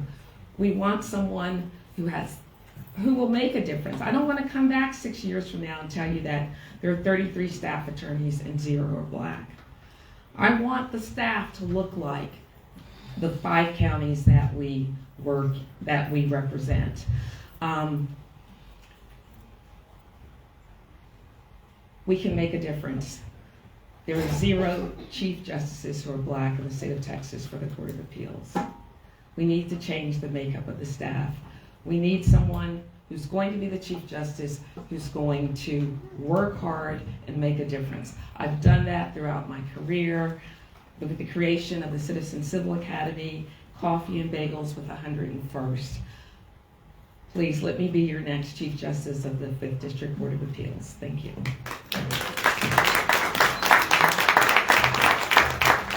What we've seen is the difference between book smarts and street smarts. I'm familiar with the Office of Court of Administration, but I actually work in the court. I understand what those numbers mean. To say that I have 20 fewer opinions than anybody else on this court for this last year, doesn't understand. The same number of opinions get assigned to every justice every year. In 2022, at the end of that year, I had finished all of my opinions. I had the most opinions of anybody that year. The next year, I was assigned the same number of cases as everybody else. The justice who had 20 more cases than I did that year was catching up from their docket the previous year. That's why they had a heavier caseload. The reason I had a lower caseload is because I had already finished my work from the prior year. And if you look at the statistics over the 2 years, you'll see that. If you look at the statistics for the Court of Appeals, the Dallas Court of Appeals is the most diverse Court of Appeals in the state of Texas. Our management, our support staff, our clerks, all diverse from all different walks of life. Our staff attorneys do need some work, but I can tell you what the problem is there. The problem is we don't pay enough. When I was in private practice 20 years ago, I made $20,000 more a year than the highest paid staff attorney in the Court of Appeals today. And I'm not controlling for inflation. $20,000 a year more. When I graduated from law school, I had 2 things, debt and earning potential. And I wasn't going to give up my earning potential for the privilege of working on the Court of Appeals. So that's our first problem in addressing the diversity issue. But we are the most diverse. That's not an award. We still have work to do, and I'd like to help do it because I understand the information and I understand where we're going and how to get there. Thank you, Mr. Vice President. Round of applause. Thank you, ladies. And we'll talk about our County Commissioners Court Precinct 1 race. So if I could I have Teresa Daniel, the incumbent, please come to the stage, and Andre Turner.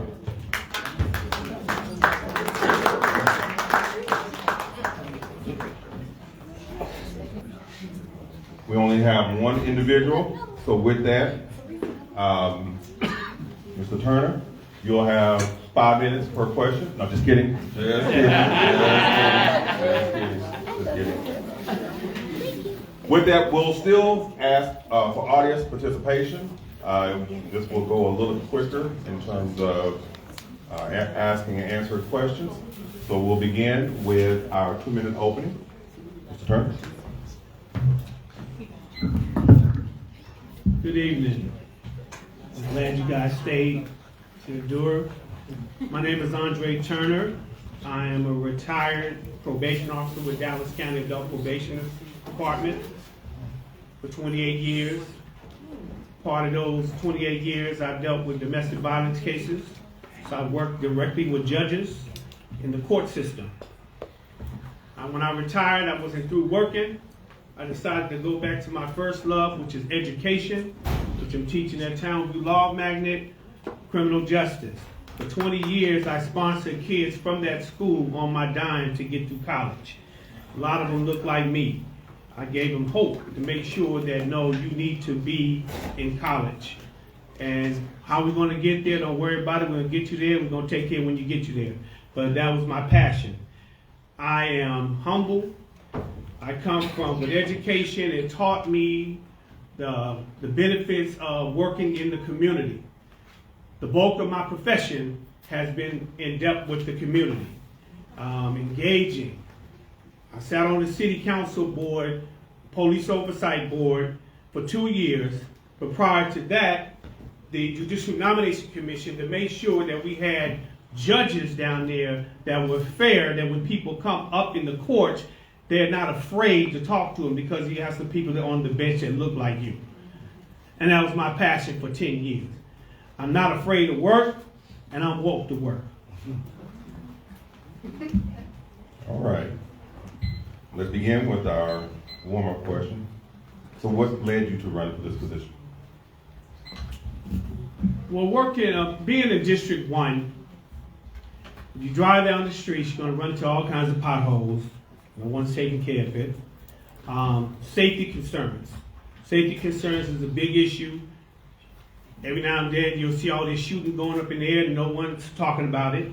Several districts, several municipalities in this district deals with a lot of homicides, with gunshots.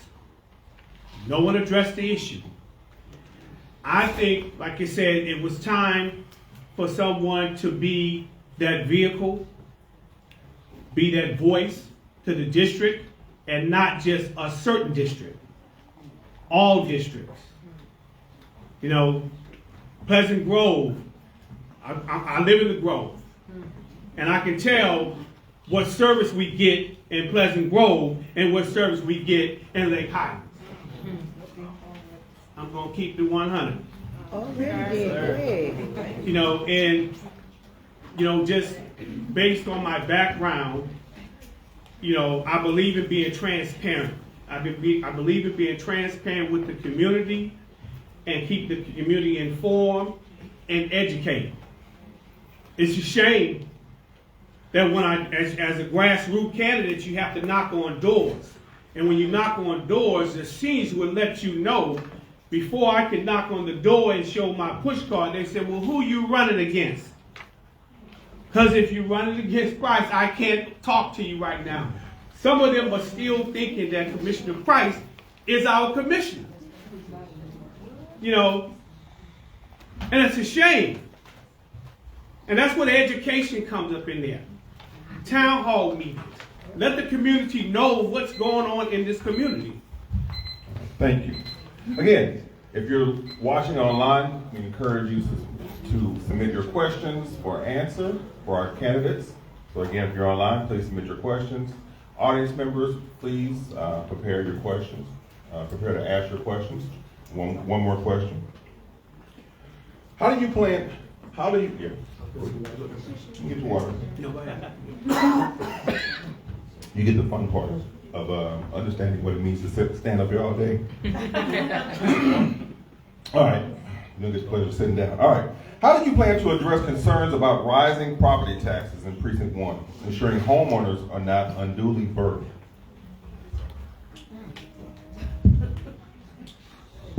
One thing, again, with that is you need to educate them on the resources that we have out there. The resources have been put in play for people who are experiencing hardships. Because that's the threat when you talk about I'm on a fixed income and now you're going to raise my taxes. That's a threat to all people. But it's our job to kind of educate the people that there's some outlets out there, there's some resources out there to kind of help educate you on the choices that you have with that. All right, thank you. Any questions from the audience? Any questions from the audience? Oh, don't be shy. Come on down. Oh, yeah.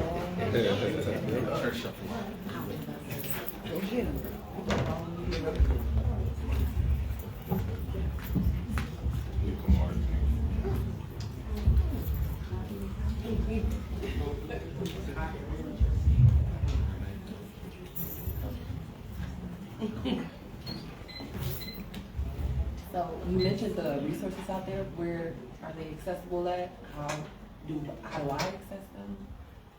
How do I let people know about them? Getting into low-income communities.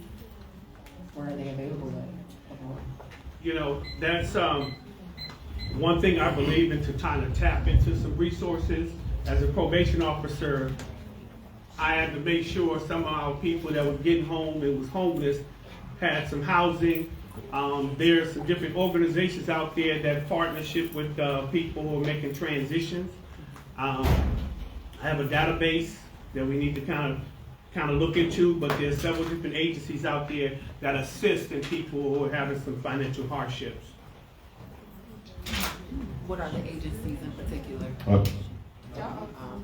One, like I said, one agency, like I said, is what we use with this agency I know with Deborah Bowles, the one called Moses. She have a resource. She and I work close together, and she have a list of different things. People are making transitions from housing, and she's one of my backbones.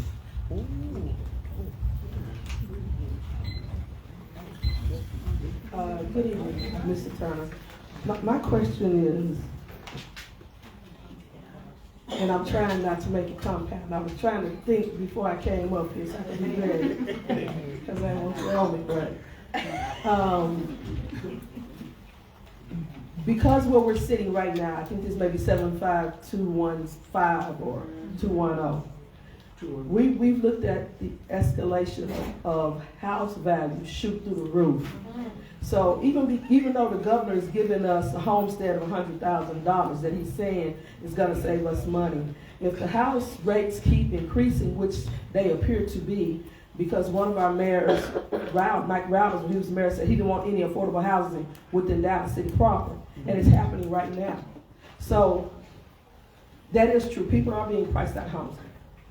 How are you going to fight to keep the values of housing down? Because, of course, you know, they're balanced. When one goes up, the other. If one's going down, the other's going up. And that's good you asked that, because one thing what I believe in, like I said, I know I can't do this by myself. We can't do this by ourselves. And one thing I would look into is creating a SWOT analysis and have a task force to kind of look what the strengths and the weaknesses are. And then we can kind of tackle on the weaknesses to try to level off that. Because once we kind of know, if you don't kind of know it all, like I said, but I think of task force, you go out there and do the research, you know, because you got to evaluate what's working. Like I said, we're definitely in 215, 75215, 217 is totally different. You know, the housing is totally different. All right. Next question. I have a question. With that rising home prices comes revenue. Question is, how will you prioritize and improve the current state of infrastructure, including roads and public facilities, to meet the evolving needs of residents and businesses within your precinct? With transportation and infrastructure, again, you need to get out there and kind of I would get out there, I have to kind of evaluate that my best practice is definitely when I would do the SWOT analysis to find out what's the strength and what's the weakness. What's the strength and what's the weakness, and looking to see what's going to be best practice, because it may be something that might not be broke, so we may not have to fix.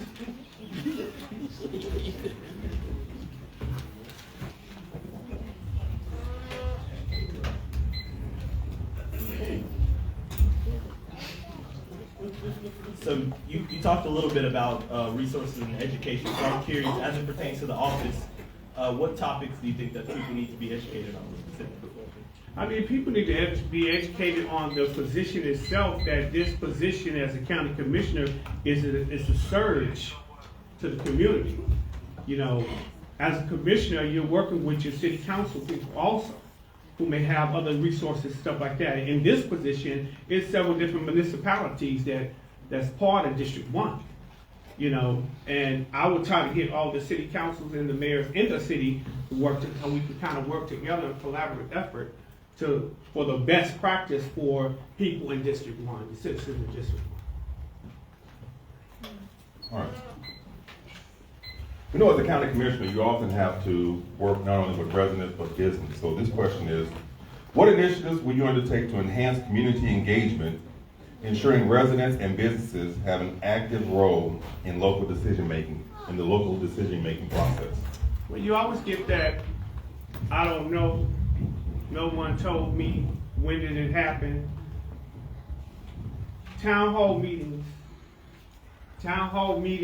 having frequent meetings with the businesses, homeowners, to let them know that we are in this together and this is the depth.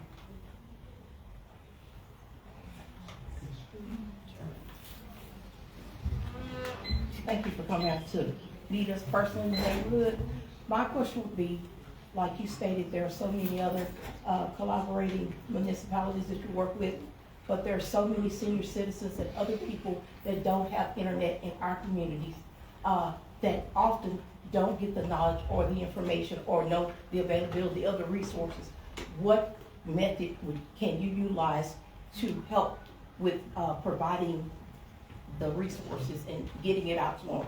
When they don't have internet, they can't get on the website to find out. And that's where different organizations such as Divine Nine, I'm part of Alpha Alpha, you know, outreach in the community. There's different other organizations out there that you can tag with, outreach to the community, because there's some seniors who know I do not use the computer. I don't know how to use the internet, and we still have to send correspondence through the mail, you know, and we kind of have to know that because some people are not computer savvy, even though with economic development, we may have some programs out there where a person could go and get educated, seniors can go and get educated on how to use a computer, but those is like ground zero, number one. We can start from the bottom to working on the top, but definitely as when you look at and survey the area, we got a lot of seniors up in there that we know already that we're not going to go up in there and try to intimidate them with something that they never use. You know, so it's up to us to kind of educate the community. If we got to have little town hall meetings, and then get some of our churches involved in it. You know, they're good resources also. Thank you. All right. All right. So with that being said, we understand that public safety is always a concern. So how will you collaborate with law enforcement agencies throughout Precinct 1 to ensure public safety and to build trust within the community? You know, it's always been an issue with public safety with people of color, black and brown. One, you got to get them to trust. You know, normally we have National Night Out.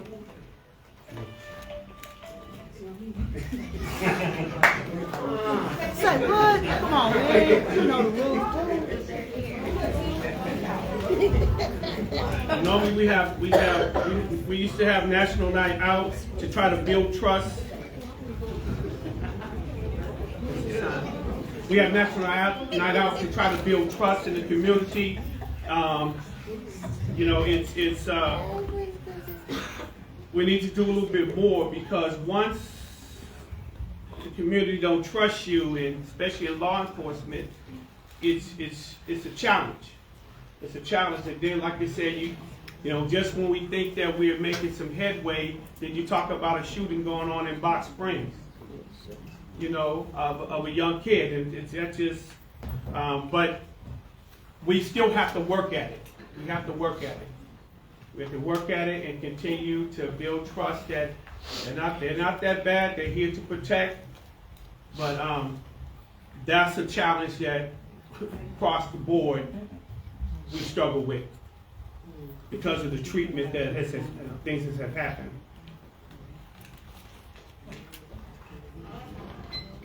My question is, what programs have you thought of to provide more of a resource to the community as it pertains to mental health And also, how can those resources be allocated to alleviate problems inside the jail resulting from mental health issues? Well, that's glad you said that. Me working with probation, as a probation officer, a lot of times we use Metro Care. Metro Care, you know, that was one of our main resources. We have to train law enforcement to the point that they're using Lou Sterrix has become a mental health hospital, you know, and you know, you arrest somebody and first thing you do, you take them down to Lou Sterrix and not knowing that this person has some mental health issues, mental health challenges. So you want to make sure that you got the people educated to train them. But the bulk of the sources that we would always use would be Metro Care, and they and ADAPT, and they have little sliding scale programs also for people that are indigent. You know, the best thing is to try to get a person back on meds, you know, and once they get on meds, they'll balance out a little bit better. But I think Metro Care will be my first one. Thank you. Thank you. All right. So now we've come to that part where we will come to our 2-minute closing. Ms. Curtis, 2 minutes. First, I always like to thank Molly Belt and the Dallas Examiner for putting this on. This is one of the longest political engagement in education that's been around for I've been a part of it for 15 years, but it's been around a little bit longer than that. Thank you for just taking the time to educate the people. My name is, again, Andre Turner. I have been a servant for the community. I have been a solutionary person all my life. And I'm not afraid to work. I know this position calls for work around the clock. Even though when you're off, you're not off. I learned that from previous experience that in calling, like I said, they say if you are hired, if you're elected for this position, it's around the clock. It takes a lot from family. It takes a lot from your kids, but it's a position that I know if elected, I won't let this community down. The community has been let down. Prime example, the incumbent, not here. And this was important. We can go anywhere else, but this is important. This one, okay? This is in the heart of South Dallas, the heart of our community, which is the beacon, and we're not here. I'm ready to work. I'm woke for work. And I will work tirelessly for you people, the constituents in District 1, to do my job. If elected, I'm here. I'm the one that's going to make things happen. I appreciate your time, for taking time out to listen to me. It's been a long day. Thank you.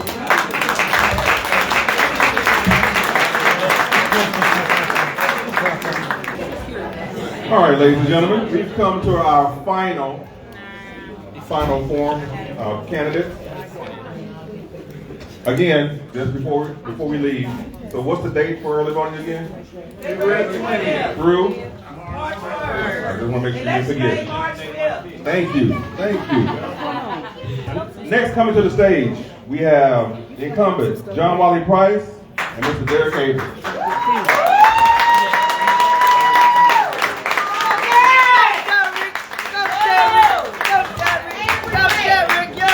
Get your clean bottle of water, Derek.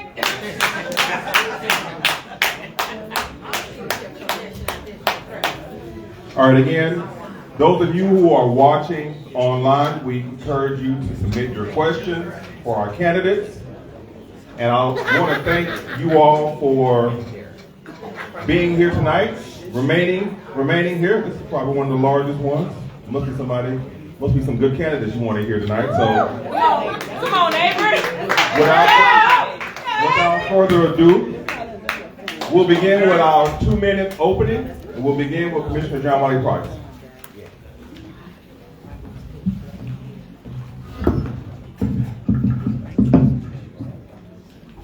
First of all, let me thank you all for being here tonight.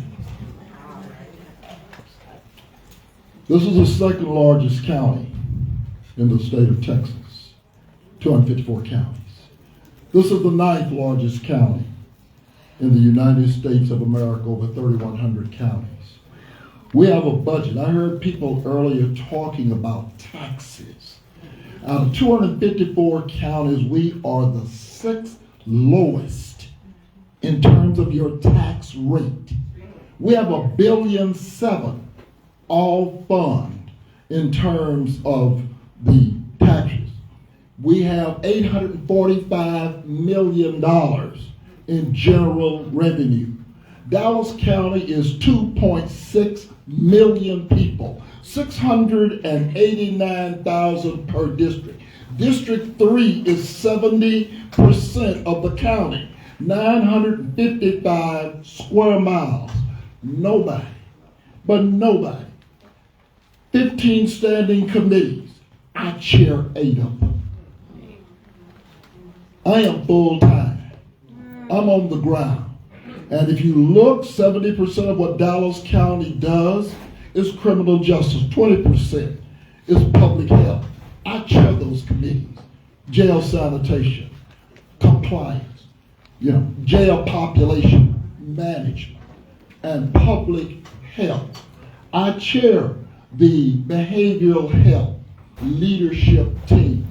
And so when you look across the spectrum, I want you and anyone else to tell me what it is that John Wiley Price has not done in the last 38 years.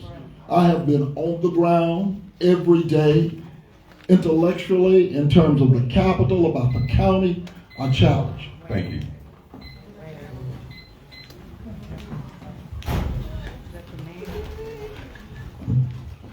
Good evening. I want to thank the Dallas Examiner for putting on this great forum. My name is Derek Avery, and I'm running for Dallas County Commissioner, District 3, and I want to tell y'all who I am, because you need to know who you're voting for. I'm a father of 3. I'm the CEO of Core Development. My company focuses on building affordable housing and developing neighborhoods for everyone. My company's slogan is revitalization without gentrification. And what that means is we need to keep our people in our communities, but also bring our communities back to when they were thriving. So the first thing I want to say thank you to the political establishment in Dallas County. I want to say thank you for getting us to this point. We stand on the shoulders of giants. We stand on the shoulders of people like Elsie Faye Higgins, people like Juanita Craft, people like John Wiley Price, people like Cleo Steele, who was the incumbent's mentor. But there comes a time when we need to move the county forward. That's right. And there comes a time when we need a new vision for our complex problems. And now is that time. There's a Joshua for every Moses. Thanks, son. Come, son. And there comes a time when we take things that we have now and build on top of that. My name is Derek Avery, and I hope to earn y'all's vote for Dallas County Commissioner. Thank y'all so much.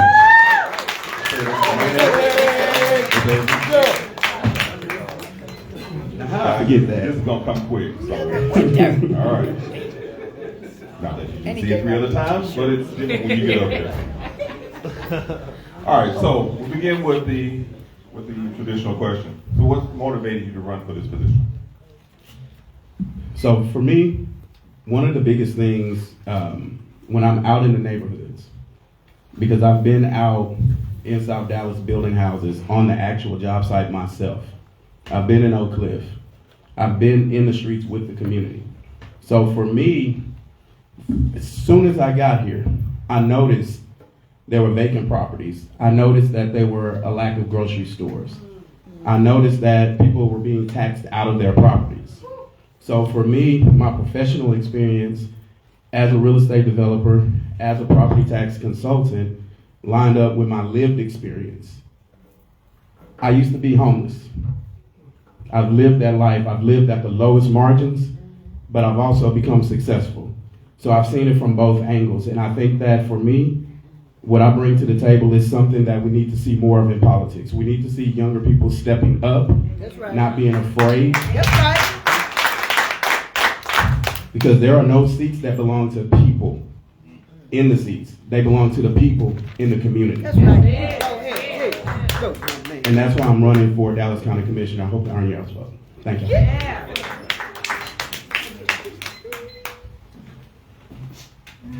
I'm going to go back to where I started.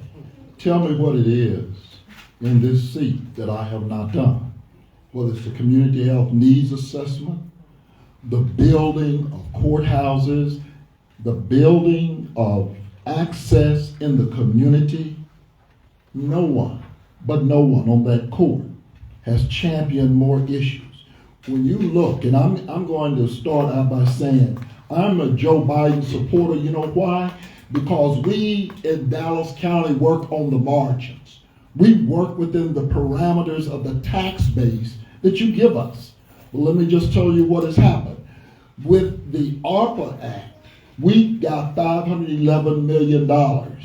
With the Inland Port Act, we get $695 million potentially. And so as a result, out of the 31 cities in the county of Dallas, 15 of them are in my district. I have 70% of all of Dallas County, that's 955 square miles. 68% is unincorporated. Of the 689,000 individuals who are in my district, 10,900 of those individuals live in the unincorporated area, which is 68 square miles. That means they don't have water, they don't have sewer, and they barely pay county taxes. And so when you look at that, when you look at my district is 40% transportation deprived, it was Councilman Tanel Atkins and I who created the Transit Management Authority, who bought transit out of Kaufman County into the southern sector where they had never been before. It's one thing to place those hospitals and clinics in the sector, but you've got to be able to get there. Transit is still a challenge. Thank you. You wait. Next question, go. All right, along that theme of money, because we understand that it takes money to run programming, so I'll give you a chance to expand a little bit more on that experience. What is your experience of preparing and authorizing budgets, and what is the budget size for Dallas County? Well, I just told you, $800 million general revenue, 1.7 billion is all funds. What it takes is just that, preparation. You know, I heard somebody else say earlier about, well, the governor gave 100,000. Dallas County gave 100,000 long before the governor did. We were already at 69,000 plus 20% exemption. You know, Dallas County has been the leader in terms of understanding not only budget. I mean, we're a double, triple A county rating. You can't get it any better. The last the last bond election that you voted on in Dallas County, not city, not community college, you know, not hospital district, you haven't voted on a county bond since 1995. So how have we taken $600 million and leveraged to $1.2 billion in major capital programs? I've got the poorest cities in the county. But guess what? I've got the cities where I'm building water systems, underground, 2 million gallons, above ground, 500 gallons, pump stations. No other commissioner is doing that. Nobody else has as many capital projects as I do. And of unincorporated, I have 106 miles. Nobody else has a half a mile in terms of road. That's what the state legislature says, Commissioner, you're responsible. I heard people up here talking about potholes in the city. That has nothing to do with counties. We have no authority about potholes in the city. We're in the unincorporated area, and that's what we're charged with maintaining and constructing. Hold on. You can come to the mic. Hold on. Derek, you can come to the mic. Just for the audience, just remember, please, no recording, no video, no pictures. No video, no pictures. For the audience, please. I saw you. You may proceed. All right, so with a $1.7 billion budget and for the county, that's a lot of room to be able to do a lot of things that need to be done. So for me, I think about the unincorporated areas, and I think about the areas where it is incorporated. There are actually 17 cities in District 3 in Dallas County. One of the things with the budget that I think that we need to do is we need to think about the areas where people have the least. We need to think about areas like Sand Branch, which I'm sure I'll get to later, that does not have running water. Sand Branch is a freedman's town that's been here for 142 years, and it would only take about $8 million. I know it's been mentioned that we haven't done a bond election since 1995, and we have a AAA bond rating. That means at any given point since 1995, we could have solved that problem in Sand Branch. We could have issued affordable housing vouchers. We could have done things to create more jobs. When we talk about transportation, Southern Dallas County is still disconnected from the rest of the county. We have the money, we have the resources, we have the people with the power. So this is an opportunity to vote for someone who can make those changes, who's bold enough to step out there and submit a bond to be able to solve those problems. Thank you. Thank you. See, I didn't run back to my seat. You did a great job. Love it when a plan comes together. I love how candidates will ask a question and that leads me into what I was about to ask them. So with that, I want to ask you about what strategies would you implement to identify and rectify existing environmental disparities in District 3? Absolutely. So environmental justice is a really, really important point to me. We have areas in District 3 like Joppy. We have areas like Sand Branch. And we also have areas within South Dallas where there was a lot of dumping. There's manufacturers going into the ground. I mean, even think of downtown, where Victory Park stands used to be a brownfield. But what happened is they spent about $100 million to remediate that. So that's something that we can prioritize because we have people with asthma. We have people who have other existing conditions that we actually have the money and the resources to take care of. So when it comes to environmental justice, we have a federal office of environmental justice that we can partner with to meet those needs. And I think those should be prioritized because we need our people living longer. We need them healthier. We don't need Parkland to be our only source of health care. So when we think about environmental justice, I'll just say this. I sent an email last March to the Federal Office of Environmental Justice. I sent an email about Sand Branch, Texas. The reason there was a community meeting in Sand Branch in May that Clay Jenkins called was because I copied in a reporter, was because I sent it to that federal office. So again, you're getting someone that's about action. And that's what I want y'all to remember. Thank you. Thank you.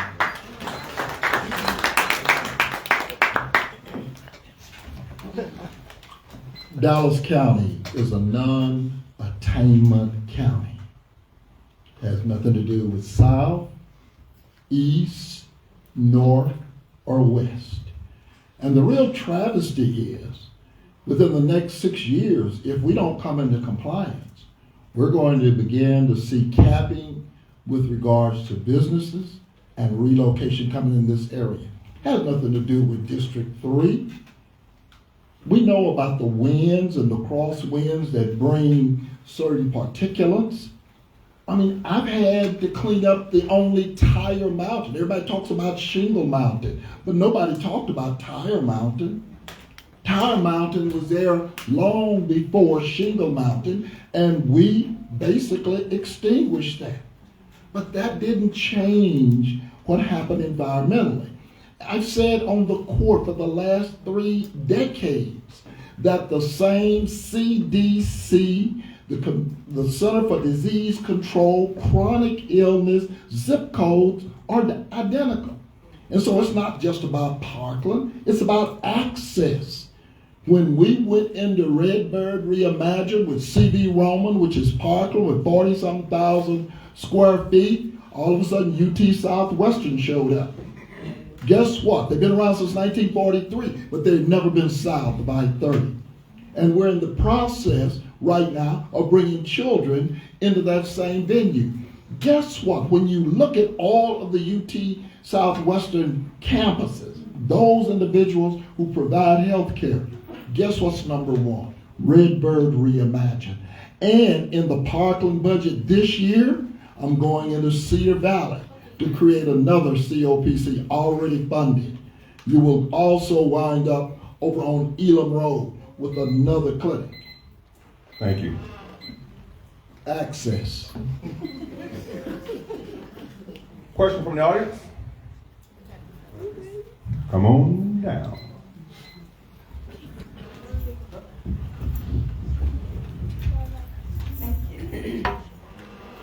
Thank you all. I want to thank our black males for standing up and standing forward. But I first want to say, before I ask my question, this is inclusive of all elected officials coming together peacefully, forgetting about the past, thinking about the future. Now for my question. What can you do for us, and do you believe in a village?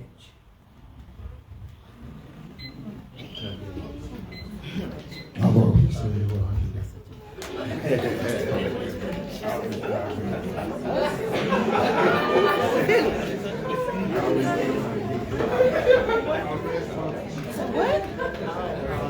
think you give it this time. Okay. All right, so let me answer that question. She was saying, what are we going to do for our people and how are we going to create a village?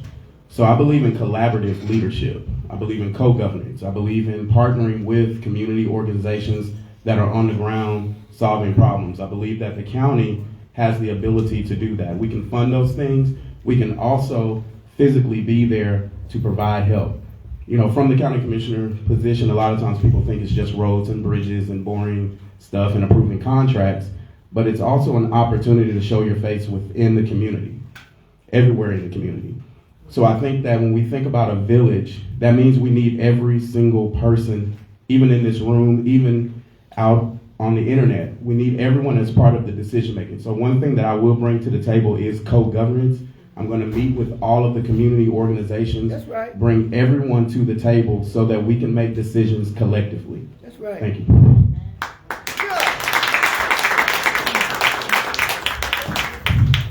Thank you for answering. Much respect to both of you. My question is, a budget is a moral document, and what you fund says what your values are. And we know that the jail and policing are the two largest items on the budget.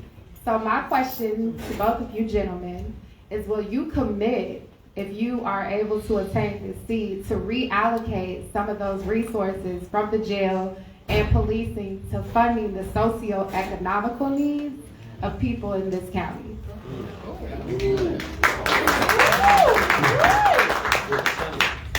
No pressure, right? You know it's a good question. Everyone claps for the question. That's the Megan So, Stallion generation. Y'all go ahead. right now, 40% of our budget goes to public safety. And it takes $140 million every year to operate the jail. With a $1.7 billion budget, we have the resources to fund programs that are preventative. Because right now, the criminal justice system is reactive. We need to keep people from getting into the criminal justice system in the first place. So that means we need to fund affordable housing. We need to fund economic development. We need to fund better transportation. We need to make sure that all of the cities that are within Dallas County have the opportunity to increase their down payment assistance programs. That's one of my goals. We also need to make sure that people are paying living wage jobs. So one thing that I will commit to is reallocating that budget, because true public safety means that people have equity. people have actual equity, their needs are being met. That's right.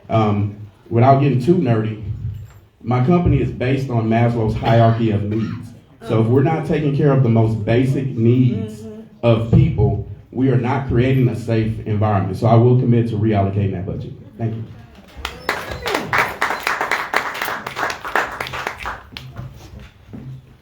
Some things are statutory. We have no options but to be the collector of whatever law enforcement brings in. That jail is larger than 80% of the cities in the state of Texas. We're authorized for 7,100, but at midnight we do the count. There's a classification system. Females, when they enter custody, it changes all the dynamics. And by the way, the annual budget for the jail is closer to $200 million. It's $18 million every month. 1,450 detention service officers. We don't get a chance to say 1 to 48 is the ratio. The Texas Commission on Jail Standards. We're the only county that has not outsourced our custody. Only county. Tarrant County, $30 million outsourcing. Harris County, $50 million. We have continued to manage ours within the confines of the 7,100 of which the Texas Commission on Jail Standards say we must abide by. We don't even have the opportunity to say that we're not going to take. But keep in mind, this is the Commissioner's Court that has the largest pretrial diversion in the area. We divert more individuals than any other urban county. Tarrant County, you're in jail for $500. Over here, you get diverted. And through my committees, which is jail sanitation, which is a compliance issue, we get a chance. By the way, Parkland runs a 300-bed medium hospital, $38 million inside that jail. And mental health is the Sandra Bland Act. And we have all of that going on within the jail. All right. Again, I just love it when you just kind of lead me into a question I was going to ask. So we talked earlier about, we had a couple of judges that spoke, and we had our county assessor that talked about their offices. So this leads to the court. This talks about Frank Crowley. What is your role in planning to ensure that the court systems in Frank County are functioning efficiently and working effectively? What is your role? Well, there's called a Separation of Powers Act. The judicial get a chance to do. They don't respond to us. We don't set their budget. We only set the clerk's budget. District clerk, county clerk. We don't control their budget. And what I already do is try to manage by public, I ain't gonna say embarrassment, but either they're performing or they're not. First of all, you gotta show up for work. Amen. Okay? And there are some, and I've heard earlier talk about OCA, Office of Court Administration. Look and see what the numbers are. See who's showing up for work. I mean, I know, because I'm there every day. I don't show up, here and there. I show up for work every day. And so that's the only thing we have to do, to manage. County budget, and Polly keeps talking about 1.7. That's all funds, ladies and gentlemen. You don't get a chance to do with all funds. It's $800 million is general revenue. And the statute is very clear on what we must fund. We don't get options. And you talk about a bond, that bond sounds good. You can take and do a bond election. All that means, usually, at some point in time, you got to raise the taxes to try to pay for that bond. We have lived within the margins that you set as taxpayers. I just told you, major capital improvement. We've leveraged that $600 billion to $1.2 billion. I work with my cities. We have a 50-50 plan. And so when you look at my cities, to the poor, I've got the fastest growth in terms of vendors moving into the area. Thank you.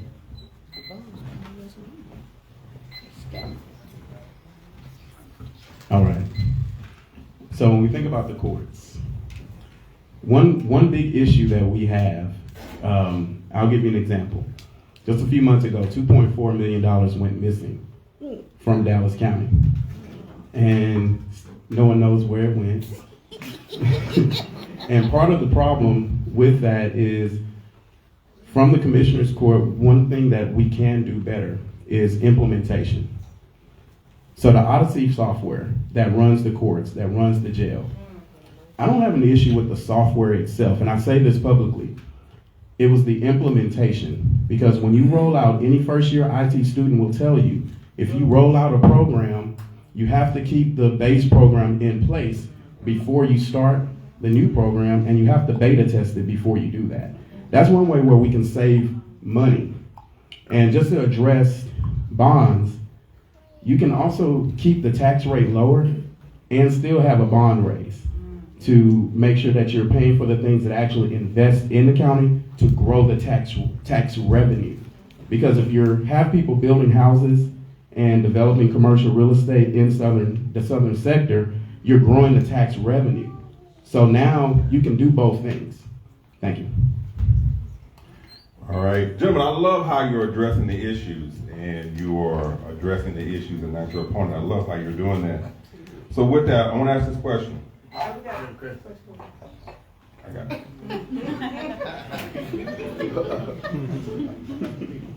We say children are our future, and Dallas County deals with juveniles. How would you address, what do you see as a specific need or area of concern within the juvenile justice system? And what would you do to address it? Absolutely. So I'm going to be kind. I think we all know who was on the Juvenile Justice Board for 20 years and no longer is on that board.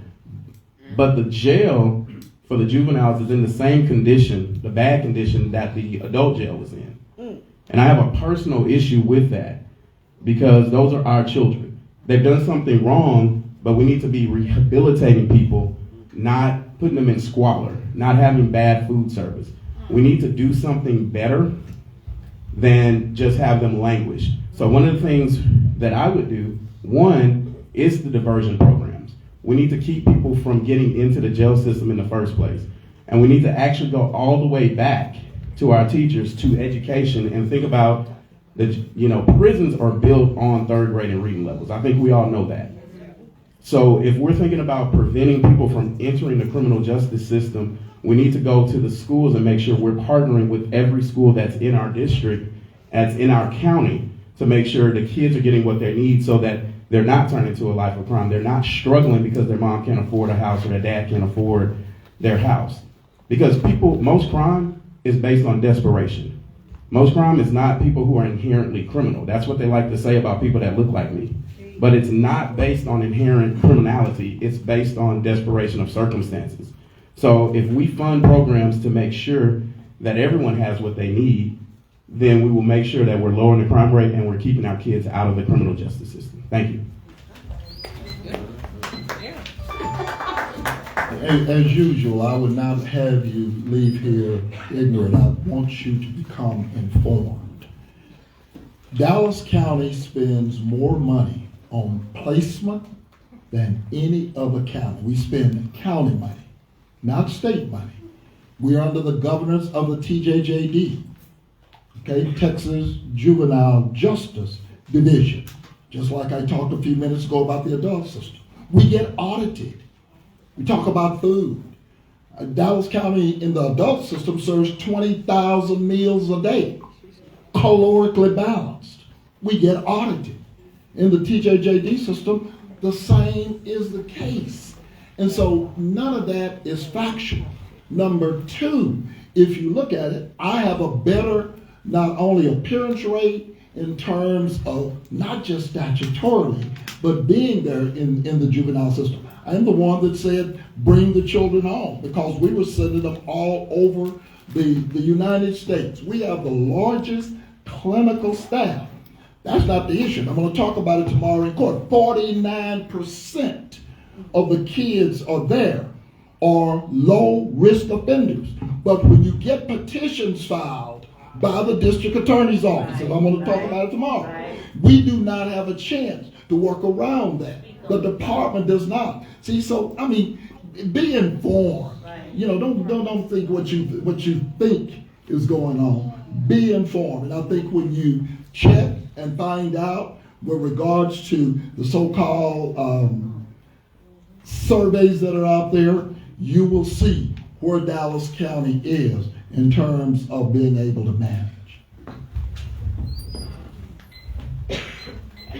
My question is regarding the inland port. I know that it was spoke about just briefly. The what kind of court? Inland port. Oh, the inland port. Yes. It's in regards to the original plans for it, and if you guys have, if either one of you have any plans to expand it further than what it is. It was 364 acres. I was there in the beginning. I've already signed an MOU with Plaquemines out of New Orleans.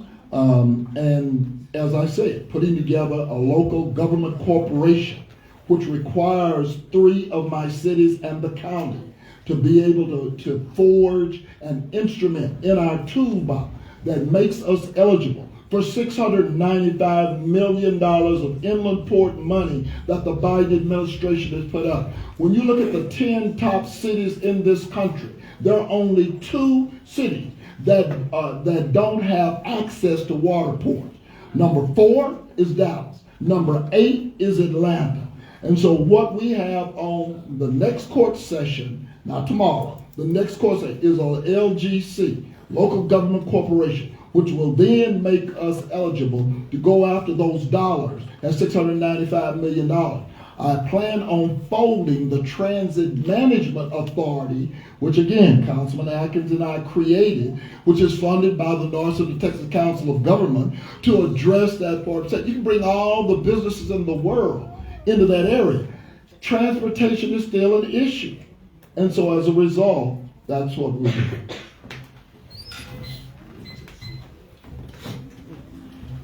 All right, so if y'all go to my website, DerekForDallas.com, you'll see that my 3 main priorities are housing, economic development, and transportation. And when we think about transportation, we think about the inland port. The size of Love Field, is everyone familiar with Love Field, the airport? Okay. Does everyone know that, did anyone not know that Lancaster has an airport? Okay, Lancaster has an airport. So the original plan for the Dallas Inland Port was to create jobs for people that look like us, black and brown folks, and for anyone else for that matter. But because we're south of 30, that's who normally gets those jobs and who needs them the most. So there was a developer out of California that had a huge plan to make the Lancaster Airport the same size of Love Field based on air freight tonnage. That would have created a lot of jobs that would have been accessible for a lot of people. But that deal was killed at Commissioner's Court. And I think that also took away our economic development opportunity in the southern sector. Also, transportation, if we invested in transportation so that we could have what we need in the southern sector, which is what I have a plan to do, then we would have that economic development. We'd have living wage jobs for our people. Thank you. Oh, yeah, okay. I was just doing a spin move real quick. I was just stretch your legs. You know what I mean? Extra steps. There you go. As a community organizer, transparency is important to inform the work that I do. So sticking with the county jail, it has been very difficult to figure out who is in the jail, meaning what zip codes are they coming from, what age they are, and what are the offenses that they are being charged with. So if elected into this office, will you commit to transparency and will you put data and resources behind your commitment? Absolutely. I think transparency in government is very important. I think that we need to know where our dollars are being spent, and I think that we need to know the data and how people are being treated. So with the jail, one thing that I will commit to is making sure that everyone knows exactly who's in the jail and exactly where they're from and know the demographics. Because also we can use that data to make sure that we're designing programs to prevent people from even entering the jail, like I've stated before. So transparency is something that even at the county level, even at the city level, we need it all the way across government agencies. And I think that right now, if we wanted to get that data, we have to do an open records request. And I think that's ridiculous personally. I think that for me, under my administration, you would have access to that data because we have to be accountable for how we're treating our people. That's on us. So as elected officials, we have to be accountable for that, and we have to be accountable to the community. So we need y'all to have the data so y'all can hold us accountable to make sure that we're doing everything that we need to do to make sure we are caring for our people properly. Thank you. I'm the only commissioner who has never supported an IT director. And my position has been, we have not had the right butts in the seat. The data you're asking for, I can't even get through Odyssey. I'm just trying to figure out who the hell's in the jail, not what they're being charged with. Because that is what we get tagged with. Those individuals, I can't have, right now, the state of Texas, we have 400 individuals in the Dallas County Jail who have been mentally adjudicated, should be in state hospitals. 72 of them are misdemeanors. It costs you as a taxpayer $14 million a year. And when they term out, which is Class A, Class B, 180, 360, we have to turn them loose. But as chairman of NITBA, the Behavioral Health Leadership Team, we take and we do handoffs. So when you go down Al Lipscomb Way, when you look at Deer, when you look at a Homeward Bound, mental health, we do programs. We got all the programs that we have the authority to do and work with. But the data you're asking for, all you need to know is that PREA, Prison Rape Elimination Act, says we must segregate those individuals. Everybody else is 1 to 48. The real problem is females, because custody is designed for males. And when females come into the system, they cannot be in sight nor sound of a male. And so the classification system gives us a real challenge. They talked about Crowley a few minutes ago, 833 square feet, 833,000 square feet. When you look at what's going on in that jail, over 1 million. And when we got to do those towers and keep them segregated, that's according to the Texas Commission on Jail Standards. Thank you. Next question. High-speed internet access is a problem within Dallas County. What is your plan to improve internet access throughout your district and the county? Okay, two things. First of all, he said something a few minutes ago and said I wasn't going to reveal his, that $2 million, don't believe what you read in the paper. Money ain't gone. Now, that's all I can say about that. Money ain't gone. But that's what happens when you believe everything you read in the paper. But the whole issue of, what was the rest of it? Because I want to catch his word. High-speed internet access. High speed.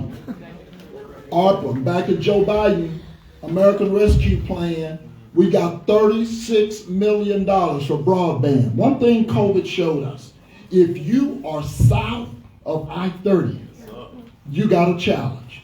And so as a result, we are now going to the streets with $36 million for what we call last mile. You know, it's an issue, and we know that. And so when we got the money, we called out. And again, it's primarily, my district. When you talk about, 30, I just told you that even when you look at that community health needs assessment, and they talk about community health workers, they talk about telemedicine, it's a challenge because of broadband. And people who are south of I-30 live 23 years less than people who live north. Not in Mississippi, not in Alabama, in Dallas, Texas. But that's what the community health needs. But guess what? What Kwanzaa Fest used to do for 2 days, for 29 years, Parkland now institutionalized it. $38 million. Go out and check their budget and see $38 million while community health workers are going into the community in those chronic zip codes. Thank you. So have y'all ever heard of a term called digital redlining? Yes. So we know what bank redlining is, right? Right. You know, digital redlining is making sure that people in certain areas don't have internet access. That's right. Right now, and this is no dig at this company, however, it's just the truth. AT&T, their headquarters are right down the street, you know, a couple of minutes from us right now. We're in South Dallas, right? AT&T's international headquarters are 5 minutes away from us. So why, during COVID, we had kids in South Dallas going to the library, going to the community centers to get Wi-Fi to do their homework? Sitting outside of the library. We've had plenty of time to solve this problem. We've had plenty of leaders in place to solve this problem. This is something that we can do right now. Because if you elect someone like me, or if you elect me specifically, I'd be in support of having an IT director, because then we wouldn't have those fumbles when we implement software. Also, when we think about our community and making sure that we have true equity, right now, internet is almost like having water. Internet is a basic human right. People that work from home need access to high-speed internet. That's right. And that's something that we can do right now. Thank you.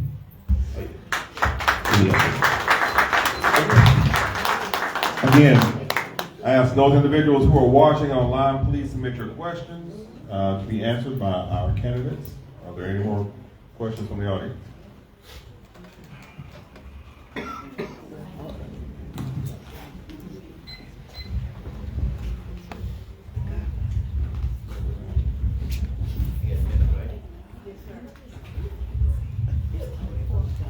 Serrano Keith Bell, you're from the Dallas Justice Review. So I have been at the commission's meeting 3 times. I live in a predominantly half black community, half white community. 3 times I begged them to open up a community center in my community to help the black community who are disenfranchised. I got a mother living in a car, in storage units. And 3 times, I have a white person that run my district, the commissioner, and a white councilman. They're the ones who help the Confederate monuments. And I begged the commissioners 3 times, can you open up a center to help the black community? So my question is, you want the black votes and minority votes in your community, but your brothers and sisters are suffering in my community. And I begged for help, and no one helped. There was silence. What are you gonna do about that? Thank you. Absolutely. So the question was, will I open a community center? Yes, your question. Sorry, District 10. Okay, in District 10, will I open a community center? Yes. Okay. First, specifically for minorities. For minorities. Well, I mean, one, District 10 is City of Dallas, and I'll have to understand what part of District 10 that you live in, because it may not be in District 3. However, we do make policy for the entire county. And one thing I will say is that community centers are something that keeps people out of trouble. It keeps crime reduced. I mean, I used to play at the community center in the neighborhood that I grew up in. So I would fully support funding a community center in your neighborhood. I would work with the commissioner that's in your neighborhood and also with the council person, because again, you know, we have to collaborate to solve problems. So I think that it doesn't matter which community, you know, if it's black, white, Hispanic, whatever, whoever is it within that community, we need to have something where we all can gather and spend time together, you know, learn about each other culturally so we have less issues. Thank you. Thank you. Well, again, it shows my opponent's naivete. That's in District 2. And they get that commissioner gets a chance to make the call with that council person. That is the same district, to show him how much he and my panel don't know. We tried with Parkland to put a COPC in that community. Guess what? The community rejected it. The community didn't want it. Do you realize we have the largest COPC community-oriented primary care clinics? That's called Access. They're right there in Hamilton Park. They didn't want it, and they rejected it. So, I mean, you don't get a chance to just willy-nilly. You make general policy like that $100,000 tax fee, that 20% that we were doing. You get a chance, but you don't get a chance to just go in there and say, I think I'll just go into that district and put up a community center. No, we don't do community center. That's usually the purview of the cities. That's not the purview of counties. And so when you go out and figure out what counties do and can do, then you will understand that we are operating within those confines. All right. Thank you. All right, so this question, I'm going to double back around. We understand that small businesses are the backbone of most towns and cities. So, as a commissioner, what are the 3 most important things you can do to attract new businesses to the county and support existing small business or entrepreneurs in Dallas County? Well, first of all, we have an SB department. And as I said, if you look at the growth, when you look at Trina Solar, the largest solar manufacturing, not logistical, manufacturing company in the world, now is located on Sunrise in Wilmot. 1,500 jobs, average $70,000. When you look at Canadian Solar, again, in my district, same thing. 1,500 jobs, average $70,000. My opponent keeps talking about collaboration. The biggest collaboration is between what's going on in Cedar Valley and Best Southwest and the Inland Port. All of that is part of the collaborative that we create. That's the reason we're going into Cedar Valley, creating that COPC, so our young people can get trained and have access. And so when you look, as I said, I'm going to go like I began. Tell me what it is within my purview that I have failed to do in Dallas County. Talks about $8 million, not true, to bring water to San Bernardino. I just told you, 10,900 people don't have water. And the only reason they have septic tanks is because the health department requires it. But they will tell you, there's no way to bring water to 68 square miles. That's what the unincorporated area, 68 square miles of unincorporated. I just told you 106 miles of unincorporated road. The law says I have to take care of that. Orphan roads, I'm responsible. But not potholes in the city and all. That's city. Thank you.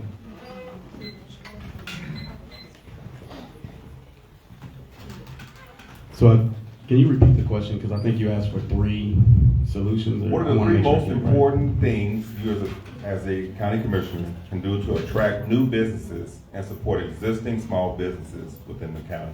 Okay. So 1, that's economic development. My 3 pillars, economic development is my second one.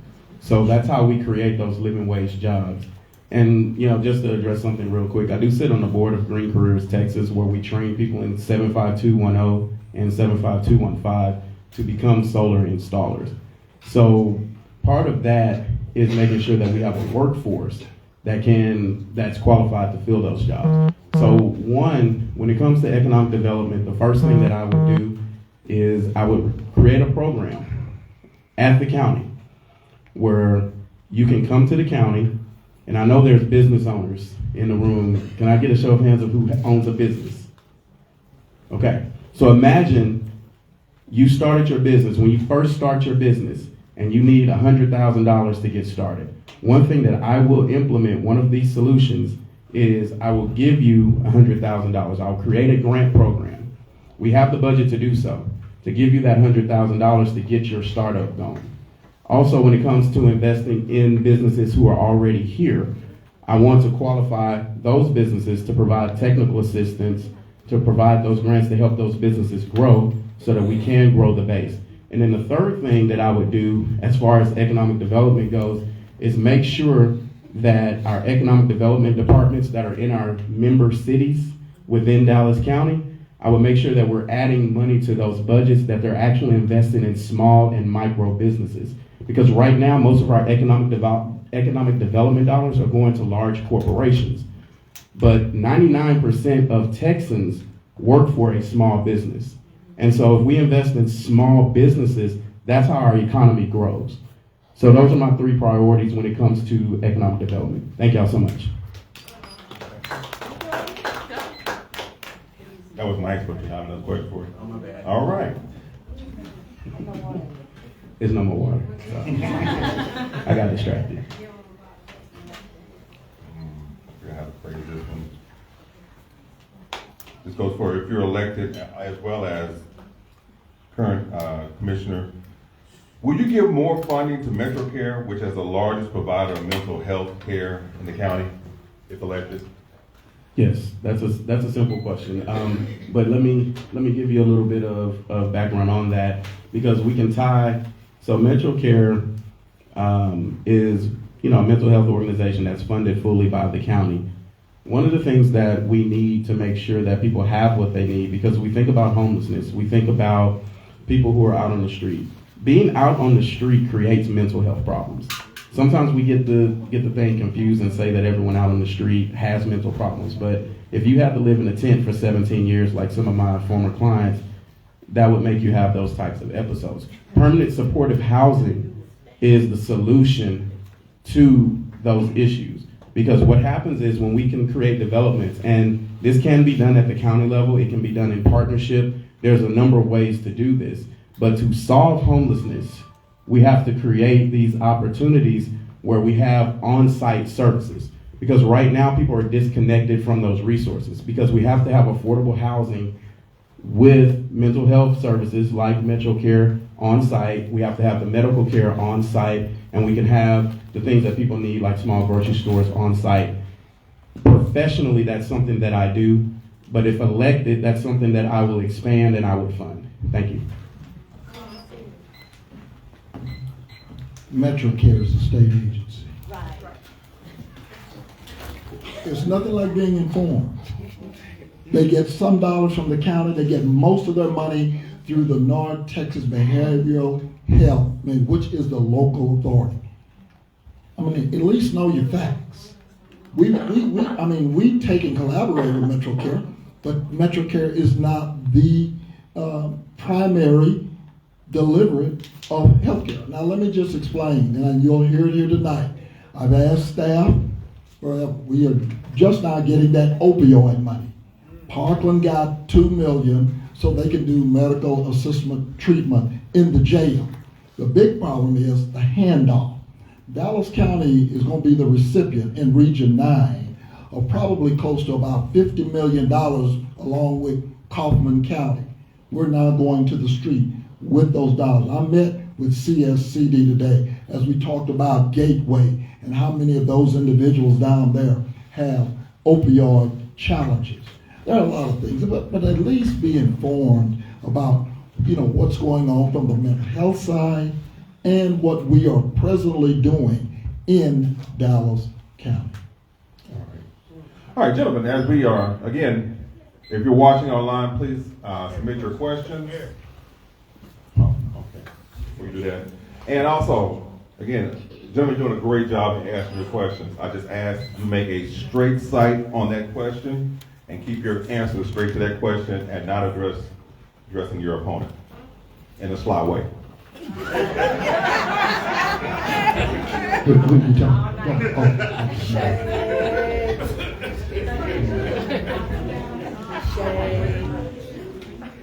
My question pertains to housing. I understand that the city of Dallas does put money, but not enough money in their budget for housing repair. The county also has a budget for housing repair that they do for citizens, and they also have a budget for emergency housing. My question is, how much money is in this current budget? And also, what can be done, well, as far as the money that we get, how much can be increased? Because everything is going up, and it's hard for everyone when it comes to home repair. A lot of people are having problems keeping their home up, so they don't get excited for calls, what have you. Well, first of all, as I said, county traditionally has not been in the housing business, okay? When we talk about that ARP money again, American Rescue Plan, one of the things we did, not only with that $36 million for broadband, we took $50 million and put it on the street for nonprofits. Unfortunately, the majority of that money went to eviction solutions, okay, primarily. However, I took money and in J.J. Lemon, I've got 185 lots that I'm developing over on Lancaster Road. I've got 57 lots. Out in Clark Road, I've got, so everything that Biden administration has given us the opportunity to do, we don't appropriate money in our budget. Again, the county budget is driven on certain constraints.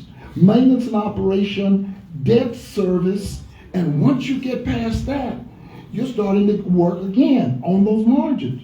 You don't get a chance to do whatever it is you want to do. That's the reason, again, I'm going to keep talking about Joe Biden and all the money that he has given so that we can do some expansiveness that we haven't been able to do. Dallas County has never been able to do. But you check and see the number of projects. Again, I dare you, there is not another commissioner that has more projects than do I.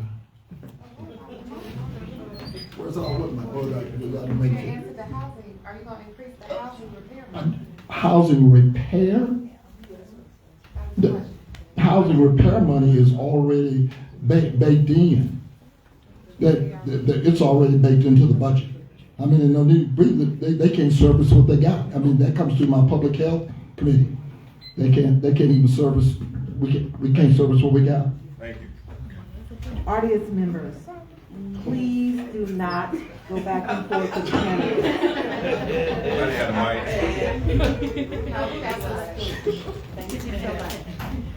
All right, so I love to be called uninformed or being called ignorant because that's hilarious to me. I'm not addressing anyone directly. I'm just saying in general.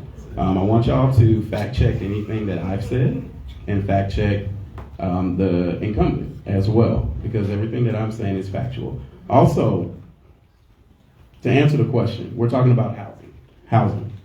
So for me, one of the things that we can do is we can add more funding to make sure home repair is funded fully, because most of that money comes from HUD. So when we talk about being informed, HUD only allows for the single family home repair program $5,000 per repair. So most people don't qualify. First, you have to have all your taxes clear. You have to have a clear title on your house. So a lot of people who apply for those programs are not able to take advantage of that money. And then when they are, you can't add money to it. So I worked on this when I was the vice president of real estate development when I was at Fraser Revitalization. And so one of the things that we did, and this is something that I would bring to the county, is we funded it separately from HUD to add money to those programs to help people like seniors who need their houses updated. They need them retrofitted so that they're up to code. So that's something that we can fund. Thank you. Sorry, I got comfortable. My name is Layla Smith. I'm the student council president of Trinity Heights Towers and Gifted. Excellent. I'm wondering, what are your specific goals and what are your action steps to get there? Excellent. So for me, I have several goals, but the first one, I want to increase home ownership, because if more people own homes, that creates equity. That's where most people's wealth is accumulated. So I want to increase the down payment assistance programs that are in cities, because right now, because prices have gone up, our down payment assistance programs are inadequate. So we can create more programs so that people can become homeowners. A second goal is I want to reduce the population of the jail. Because even though it passed an inspection recently, the jail still is at near capacity. And that's a problem. My third goal is to bring water to Sand Branch, Texas. And we actually can do that. So there's a thing called a letter of map revision, where if something is in a floodplain and it's never flooded, it can be lifted out of the floodplain. And also, so FEMA the Army Corps of Engineers can determine it not being a floodplain. And that's something that I've actually already worked on. And I'm gonna do that in office or out of office. I've committed to bringing water to Sand Branch. Sand Branch is 9 square miles. You know, we talk about the 68 square miles that are unincorporated, but Sand Branch in particular, those are our people. We have kids going to school every day, brushing their teeth with bottled water from donations. That's unacceptable. That's not something that I can sleep at night thinking about. And I've physically been out in Sand Branch giving out water. I'm gonna be there every other weekend to help with that, but I've also created a coalition to make sure we bring water, and we have the resources to do it. We have the government partnerships and federal government agencies willing to fund it. So those are my 3 goals. Thank you. Thank you.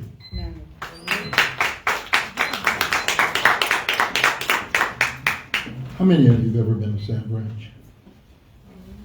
How many of you think it's 9 square miles?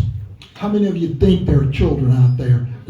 How many of you know it's 38 individuals? Yesterday, I'm out there every day because I service it. Out there every day, 38 individuals, and most out of the squad. The house won't even retain it. That's number 1. Number 2, I was hoping that you have a deal where I could show this video that I just did of Sandra. Audience. And so my point is, at the end of the day, you know, as I said, I've got 689,000 people who live in my district. 38 live in Sand Branch. 10,900 live in unincorporated area. Sand Branch, in terms of its area, is not 9 square miles. Go look at DK. And so when you look at that, and by the way, we're not even charging folks out there taxes. And I spend more per capita resources out there than any place else, because I have to move heavy equipment into that area just to be able to service it.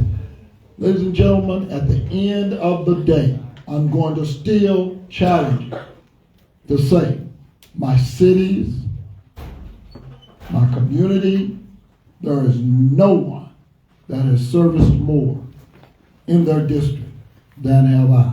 And you can't just compress it. Jail is 50 years old. We don't want to build another one. They're gonna take us out though, because they want that property. Has nothing to do. Well, the problem is you can't just build a jail. You got to build a courthouse.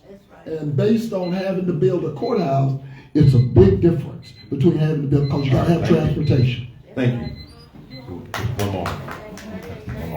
All right, I know that right when we finish, you all are gonna jump up and run out of here. Got a quick announcement.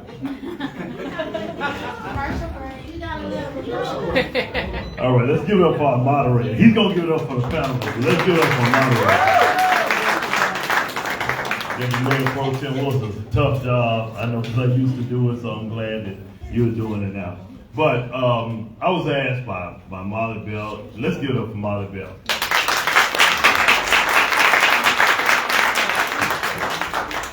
I talk to Molly every day and every other day. And we talk constantly about our community. I serve as the first vice president of Texas NAACP and the state pool elected sheriff for the NAACP. And what Molly has asked me to do is to talk to you about what we need to do. First and foremost, how many of you attended the community conversations? How many of you came out for the community conversation? All right.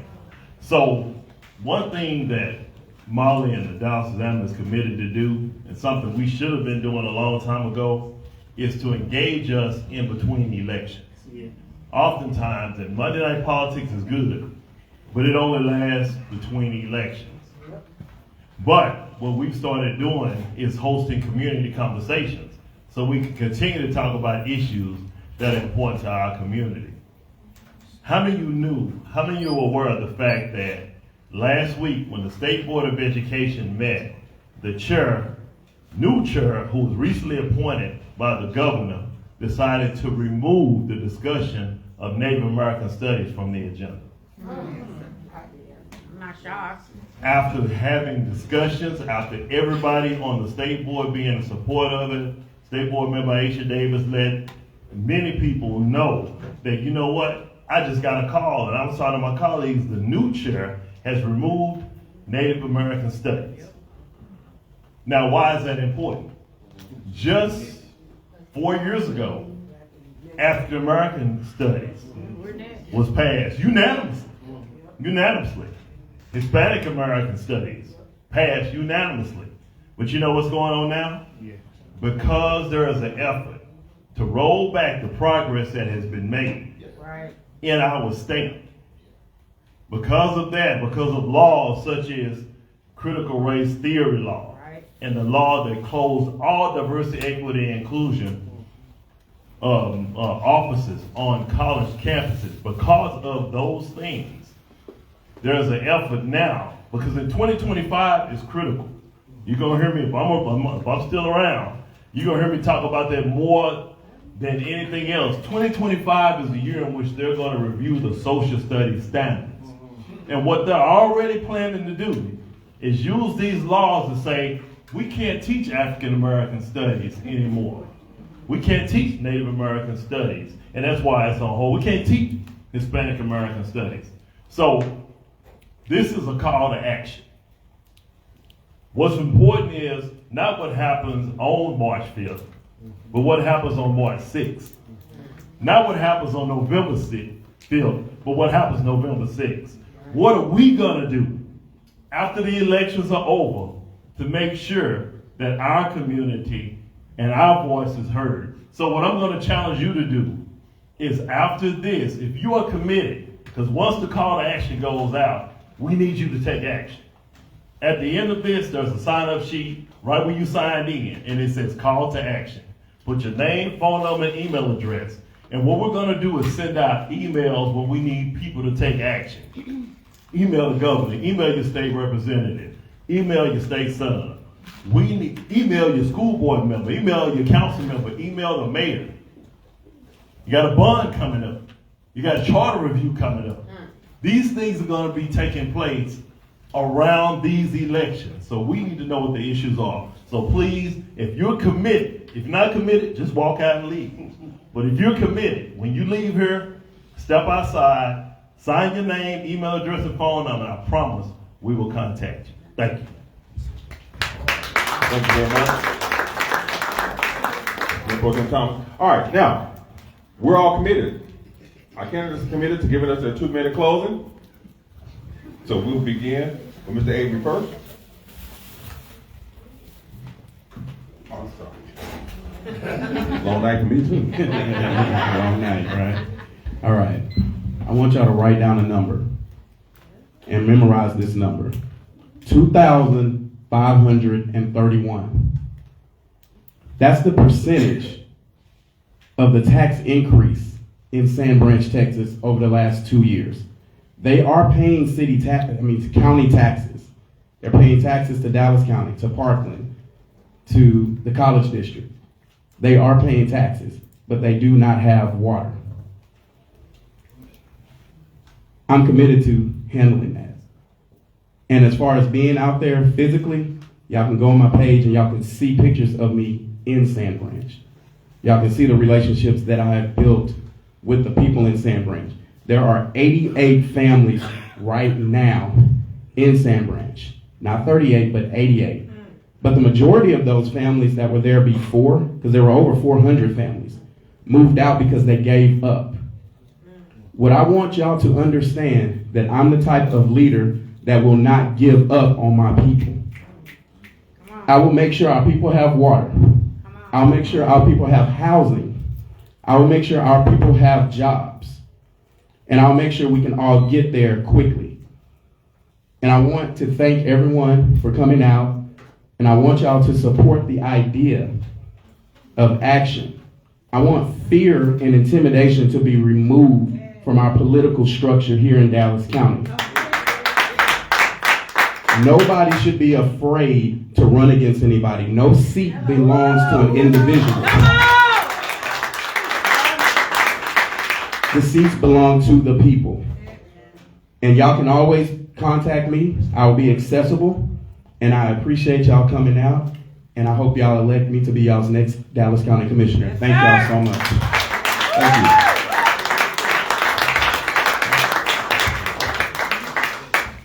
Maintaining 38 people.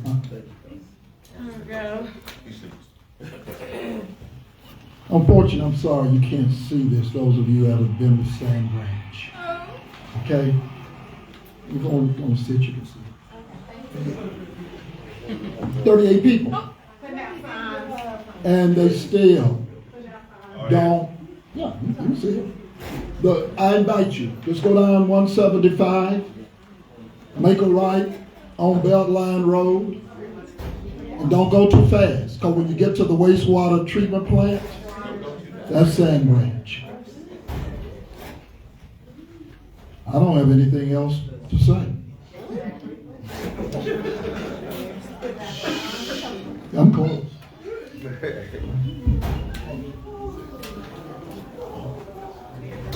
Thank you. Let's give both of our candidates a round of applause. All right, so before we leave, when does the early voting begin? February 20. 2, Election Day. And remember, we don't let friends vote alone. We vote with them. Have a good night.